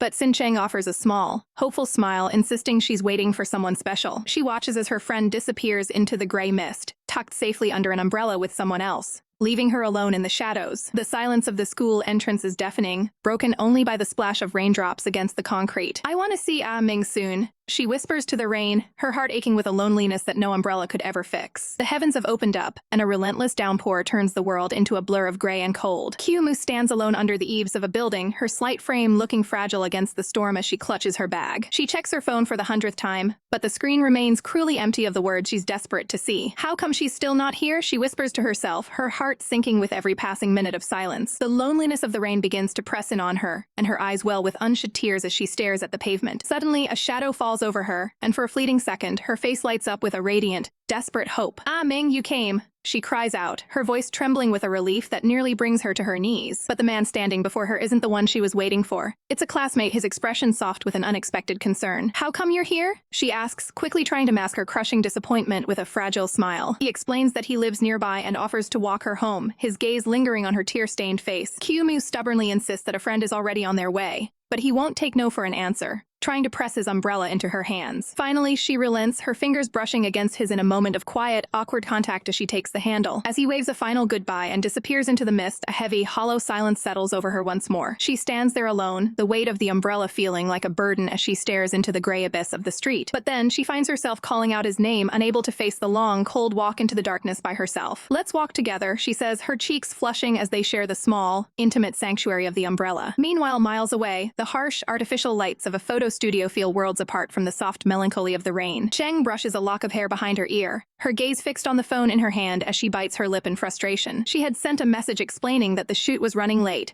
but the lack of a response is starting to gnaw at her. Her coworkers tease her, asking if her little girlfriend has a temper, but the joke only makes the guilt in her chest tighten. She can't stand the thought of being stuck here while Q-Mu is out there somewhere, possibly waiting in the cold. Even as a friend throws an arm around her, trying to coax a smile out of her, Cheng's mind is far away. She pulls away with a sharp, restless energy, her heart racing with an anxiety she can't quite explain. In the corner of the room, the male lead watches her with a dark, inscrutable intensity, his silence more telling than any words. "Hey, come back to life," his manager warns, sensing the dangerous path his thoughts are taking. By the time Cheng finally makes it back to the apartment complex, the night has grown deep and the air is thick with moisture. She stands at the edge of the sidewalk, her black umbrella a stark, lonely silhouette against the dim streetlights. Her heart stops dead in her chest when she sees two figures approaching through the gloom, huddled close together. A bitter realization washes over her. She wasn't the only one who could provide shelter in a storm. The sight of Q-Mu walking with another man, their shoulders almost touching, sends a jolt of pure jealousy through Cheng's veins. Her expression hardens into a mask of cold, distant fury, her eyes narrowing as they lock onto pair. Q-Mu stops dead in her tracks, her breath hitching as she realizes she's been caught in a moment that looks far worse than it is. The air between the three of them becomes electric, thick with unspoken accusations and the scent of damp earth. "It's quite cold on a rainy day," Cheng says, her voice dripping with a sarcasm that cuts through the air like a knife. The guy quickly declines the invitation for tea, sensing the lethal tension radiating from the woman in the leather vest. Once they are alone, the fragile peace between the two girls finally shatters into 1,000 jagged pieces. "So if I don't come to pick you up, you just let him take you home?"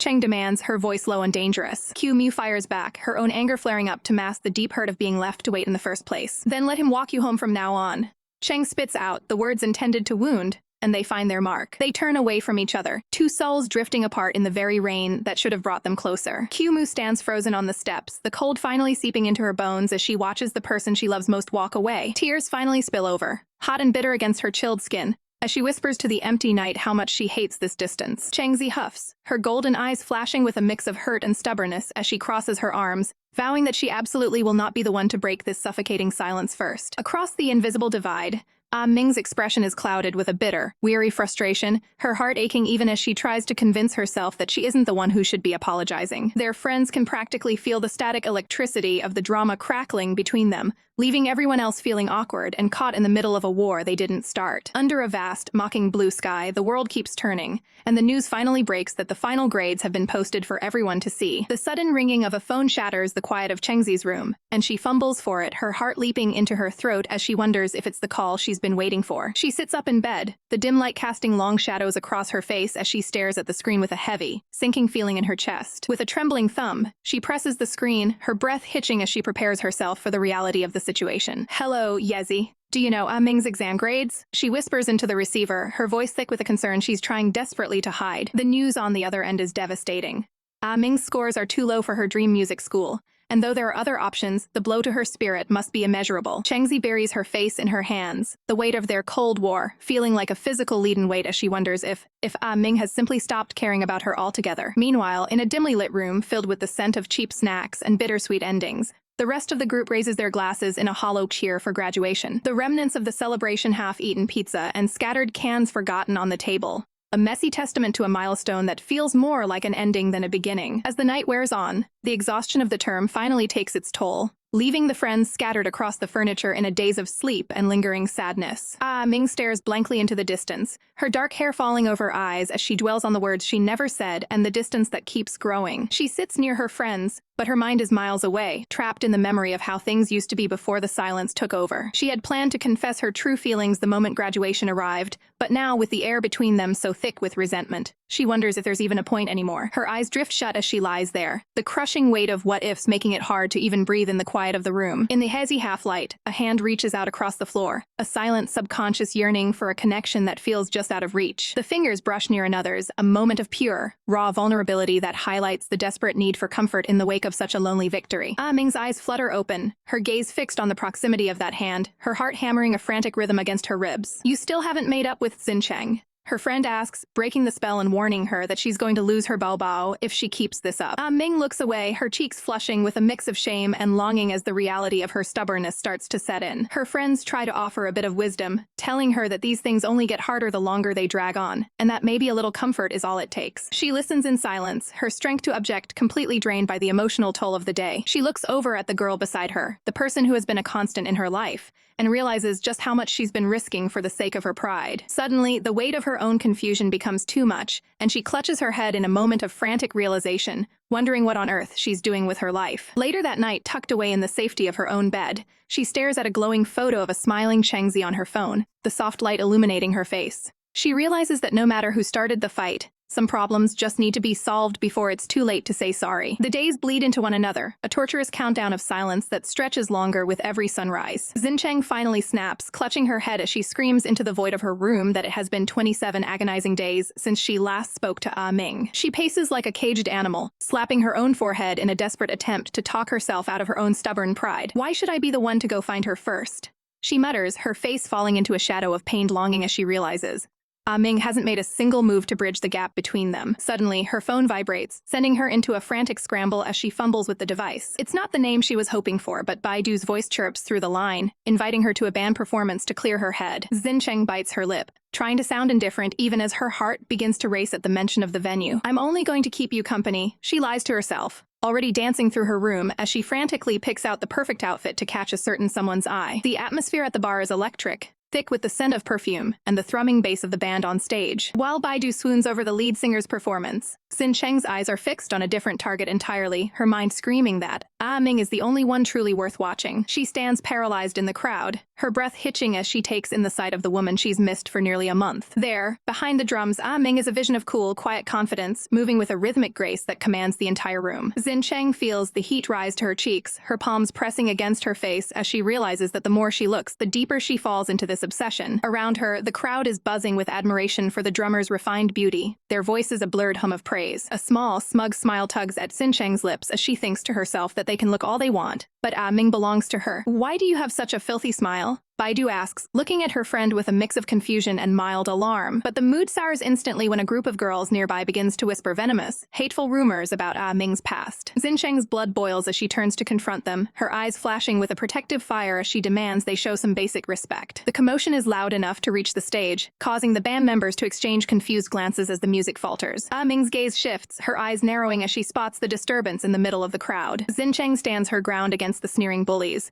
refusing to let their hateful words slide even as they call her gross. On stage, Ah Ming slowly stands up from her drum kit, her presence suddenly looming larger than the music itself. Stop for one moment, she commands the band, her voice low and steady as she drops her sticks. Without a word of explanation, she steps off the stage and begins to cut a path through the dense crowd toward the girl who is defending her. Baidu can only watch in stunned silence, her mouth agape as the drummer approaches the source of the conflict with a terrifying calm. One of the bullies points a mocking finger directly at Xincheng, her face twisted in a sneer of fake freedom of speech. Before another word can be uttered, a hand shoots out, gripping the bully's wrist with a strength that leaves no room for escape. Ah Ming stands there like a guardian deity, her expression cold and unyielding as she shields Xincheng from the girl's malice. Her eyes darken, boring into the bully with a terrifying intensity as she whispers a final ultimatum. 1. Apologize. 2. Get out right now. Ah Ming reached out, his hand lingering softly against her forehead as he tried to gauge just how far gone she was. Amidst a sea of empty cans, she flushed deep crimson, reaching desperately for one last drop while labeling him a villain for cutting her off. Fury radiated from Ah Ming as he demanded to know who provided the alcohol, eventually hauling her away while promising the group a reckoning tomorrow. He supported her weight, his mind racing with the impossible task of keeping her safe without leaving her side for a single second. After a disastrous taxi ride involving a very angry driver and a cleaning bill, she blinked up at him, completely oblivious to the chaos she'd caused. He stared down at her, his expression a mix of exhaustion and disbelief at her shockingly low tolerance. She slumped onto the cold pavement, refusing to budge as he pleaded with her to get up before her dress was ruined. Looking up with misty eyes, she whispered a heart-wrenching apology for the jealousy and the fans, her voice trembling with the fear that he truly hated her. The air between them grew heavy and still as he looked deep into her eyes, his hand trembling as it brushed against her hair. Silence shattered as he pulled her into a fierce, sudden kiss that left her breathless. before sternly ordering her to finally behave. She giggled, shamelessly begging for another kiss, only to be met with a blunt reminder that she smelled like a brewery. Under the starlight, the night took a turn for the absurd as she tried to disrobe in public, leaving a defeated Ming face down on the concrete. The air thickens as a desperate plea for a kiss is shattered by a sudden, chilling presence. "Mom!" The word escapes like a gasp as the drunk girl boldly introduces herself as the girlfriend. They struggle to support her swaying frame, a heavy, judgmental silence hanging between mother and daughter. Once inside, the stubborn girl refuses to sleep unless she's held tight, her clinginess fueling the growing tension. The mother retreats to the living room, her shadow looming with unspoken disapproval. In the bedroom, hearts race with a frantic, rhythmic thumping as the gravity of the situation finally sinks in. Heat radiates between them under the covers, and a scramble for the AC remote is quickly thwarted by a pair of possessive arms. Staring at the peaceful face beside her, the daughter's heart continues its erratic, betraying pulse. The sharp click of the door handle signals the inevitable end of the night's chaos. Morning brings a cold, sterile confrontation in the living room over untouched cups of tea. The silence is suffocating as they sit side by side, a gulf of years and secrets between them. "You need a sense of propriety," the mother warns, but the lecture is met with a sharp, defensive snap. The daughter's voice rises in a bitter challenge, questioning why a mother who was absent would suddenly care about her choices. But the mother's anger breaks, dissolving into a fragile admission of fear for the difficult road her daughter has chosen. Seeing those tears for the first time, the daughter's heart softens, melting the cold shield she's worn since childhood. She pulls her mother into a long-overdue embrace, finally feeling the support she needs to face the world. The morning sun bleeds through the curtains, casting a bright, unforgiving light over the room. Xincheng groans, the sharp throb in her temples making every movement a struggle as she clutches her forehead in a daze. Panic suddenly surges through her veins when she realizes the familiar scent of these sheets belongs to Ming, and even worse, she discovers with a gasp that she isn't wearing a single stitch of clothing. Just then, the door creaks open, and Ming steps in with a cool, collected expression, telling her to simply wash up and get ready for breakfast. Xincheng's face burns with a mix of shame and confusion as she stammers out a question about her missing clothes, only for Ming to look away, explaining that she was too drunk to go home. "So she brought her here and promised she didn't peek, really?" Xincheng whispers, her heart hammering against her ribs, while Ming lets out a forced, awkward laugh to break the suffocating tension. The atmosphere remains heavy with unspoken words as Ming warns her with a sigh to stay away from the bottle in the future. The high-rise glass walls of the agency stand cold and imposing against the clear blue sky. Inside, the weight of a recent scandal hangs over them as the manager scolds the group, reminding them that their reputation is a fragile thing. He leans over the table, his voice stern as he points out that, because they are still newcomers, this mess can be swept under the rug for now. His eyes narrow behind his glasses, delivering a chilling ultimatum. One more slip-up, and he won't be able to protect them from the public's wrath. As they leave the office, the air is thick with guilt, and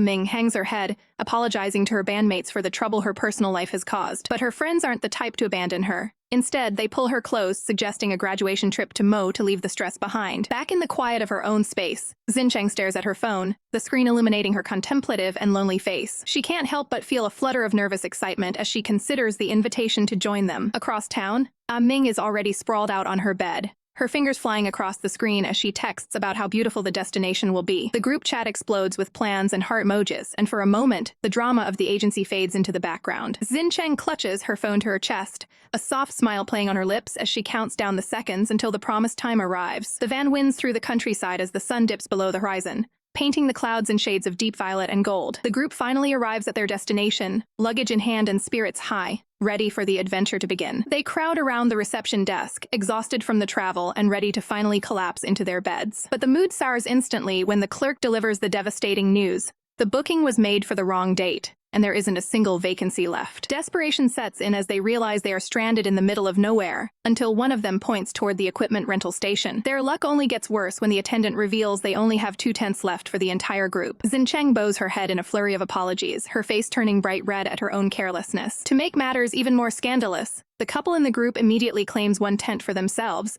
leaving the other 5 to share a single cramped space. Under the vast, starry sky, the 2 tents sit side by side in the heavy silence of the night. Inside the crowded tent, 5 bodies are packed together like sardines, the heat becoming almost unbearable as they lie perfectly still, trying not to touch. Suddenly, a rhythmic, suspicious noise drifts over from the other tent, making everyone's eyes widen in absolute horror. They lie there in a cold sweat, faces flushed with a mixture of embarrassment and extreme awkwardness as the sounds of the night continue. Puyi's silver-gray eyes flutter open, fixed in a gaze that feels far too intimate for a crowded room. The group is bundled up like rows of green silkworms in their sleeping bags, and Puyi can't help but feel a flush of heat as he thinks to himself that this whole situation feels a little too scandalous for comfort. By the time breakfast rolls around, the air is thick with the residue of yesterday's bitter arguments. Xincheng sits across from Li Ziming, her mind racing as she remembers the venomous words they traded just hours before, determined to put on a mask of kindness today. "Ah, Ming, try this," she chirps with a forced cheerfulness, holding out a steaming bun to her supposed rival. Li Ziming stares down at the offering, the label pork with mustard greens feeling like a test she wasn't prepared to take. Nearby, a friend tries to interject, but the girls are locked in their own private bubble of social warfare. Xincheng tilts her head, her large eyes searching Li Ziming's face as she asks if she's simply not used to this particular filling. But Li Ziming is a master of the game, turning her head with a smile that's as sweet as it is dangerous. "Not at all," she purrs, her voice dripping with a warmth that doesn't quite reach her eyes as she claims she loves everything Xincheng gives her. The sudden display of affection hits Xincheng like a physical blow, a deep blush creeping up her neck because being this gentle feels like a total violation of their unspoken rules. Watching from the sidelines, Puyi's expression darkens, his brow furrowed with a jealousy he can barely contain. He knows her better than anyone, and he can't let this charade continue. "Ah, Ming, I thought you didn't eat mustard greens," he interjects, his voice cold and sharp as a blade. Xincheng panics instantly, her eyes wide as she tries to snatch the bun back, stuttering that if she doesn't like it, she shouldn't force herself. The tension finally boils over, and Li Ziming finds herself alone with Puyi, the peaceful morning air shattered by their rising voices. She's reached her breaking point. Her shoulders tensed as she demands to know what his problem is. Why can't she just be kind to Xincheng without him making it weird? "You just don't understand," she spits out, her eyes shimmering with unshed tears of frustration. "You've never liked anyone, right? So how could you possibly know how I feel?" For a moment, the world goes silent, Puyi's gaze dropping as the shadows of his hair hide the storm brewing in his eyes. He looks like a man pushed to the very edge of his sanity, his silhouette trembling against the bright morning light. Suddenly, he lunges forward, his hands clamping down on her arms with a desperate, bruising force. "I don't understand?" He roars, his face inches from hers, his breath hitching with an agonizing confession. "I love a girl enough to give up the chance of standing by her side." "Li Ziming, do you really not know who that girl is?" He stares at her, sweat beading on his forehead, his eyes wild with a pain that finally lays his heart bare. Without another word, he turns and storms away, leaving her standing frozen in the wake of his emotional explosion. Li Ziming can only watch his retreating back, her heart hammering against her ribs as she realizes that things have finally gone too far. But they aren't alone. In the distance, Xincheng watches them with a chilling realization dawning in her eyes, wondering if the secret look Puyi gave Ming means everything she feared is true. The peaceful atmosphere of their meal is shattered by the insistent, jarring buzz of a phone hidden beneath a blanket, signaling an urgent call from their agent. The shock on his face is palpable as he listens to the voice on the other end, his voice rising in disbelief as he's told to look at the trending news involving Ming. Every heart in the room stops when they see the headline from XX Entertainment, boldly claiming a secret romance has been revealed between Li Ziming and the band's bassist. The accompanying photo is devastatingly intimate, capturing a moment that looks far more like a passionate lover's quarrel than a simple misunderstanding. Ziming quickly covers his face, his voice trembling as he tries to dismiss the image as a mere joke that was caught by a predatory lens. But for Xincheng, the explanation feels hollow, her eyes searching his face for a truth she's terrified to find, because that joke looked far too real. Her friend watches her closely, sensing the waves of jealousy and hurt radiating off her as she stares at the proof of their supposed intimacy. Sensing the girl's spiraling thoughts, her friend offers a gentle, comforting hand, whispering that it's all just a fabrication of the media. The drama shifts to the cold, imposing glass of a corporate high-rise, where the weight of the scandal finally comes to a head. Inside, the manager doesn't look for a way out. Instead, he suggests they lean into the lie, turning the scandal into a calculated publicity stunt to boost their upcoming release. When the manager asks if either of them is already seeing someone, Ming and Ziming both offer a cold, hollow no, sealing their fate in this fake arrangement. They emerge from the building into the fading light, the air between them thick with a tension that no one knows how to break. Their friend leaves them alone on the sidewalk, urging them to talk it out and resolve whatever lingering resentment remains between them. In the quiet of the evening, Ziming finally offers a soft apology for his behavior. But Ming's eyes remain distant, her heart heavy with the secret she's keeping. She declares that she won't be so careless with her words anymore, determined to protect her friend even if it means living a lie. As a stray lock of her hair falls loose, Ziming reaches out with a touch so tender it betrays his true feelings, his heart aching for the girl he can only pretend to have. As night settles over the city, the lights of their apartment flicker on, casting a lonely glow over the silent rooms. Ziming sits in the darkness of the living room, the silence of the house echoing the emptiness growing inside him. He lies back on the sofa, staring up at the ceiling as he realizes the cruel irony of his situation. Closing his eyes, he lets the bittersweet truth wash over him. Even if this romance is a lie, he will cherish the illusion of having her for as long as it lasts. Xincheng was still lost in the haze of sleep when her phone began to scream. the name Baidu flashing on the screen like a warning sign she wasn't ready to heed. Her fingers fumbled with the device, eyes bleary as she saw the flood of notifications and a WeChat message that seemed to vibrate with a life-altering urgency. The moment she clicked it open, the last remnants of sleep vanished, replaced by a cold, sharp dread that pooled in the pit of her stomach. Her golden eyes widened in total disbelief, scanning the screen as if she could somehow wish away the devastating words staring back at her. There it was, the headline that would shatter her world in an instant. The upcoming diva Lee Ziming and the bassist, Pui, had officially gone public with their relationship. Before she could even process the betrayal, a sharp knock at the door startled her as her younger brother called out for his Gigi. He peered in with an innocent face, telling her that Mom wanted her to get ready immediately so they could head to Grandma's place together. But Sincheng couldn't even think about a family outing, telling him through a strained voice that she had a problem and wouldn't be going anywhere. She dove back under the safety of her covers, her phone buzzing incessantly on the nightstand with messages that felt like physical blows. 8 or 9 out of every 10 calls were from Ming, but Sincheng felt like she had no strength left to even touch the device, convinced the news was a cruel joke. Meanwhile, at a high-end studio, Lee Ziming stood frozen with a cup of coffee, her heart sinking further with every unanswered ring. She hadn't expected the acknowledgement of her relationship to be leaked so prematurely, and the panic of not being able to explain it to Sincheng was eating her alive. Desperate for a solution, she quickly dialed Pu Yi, her voice trembling as she told him the news reports were already out, and he needed to find Sincheng right now. Pu Yi stood in the shadows of the practice room,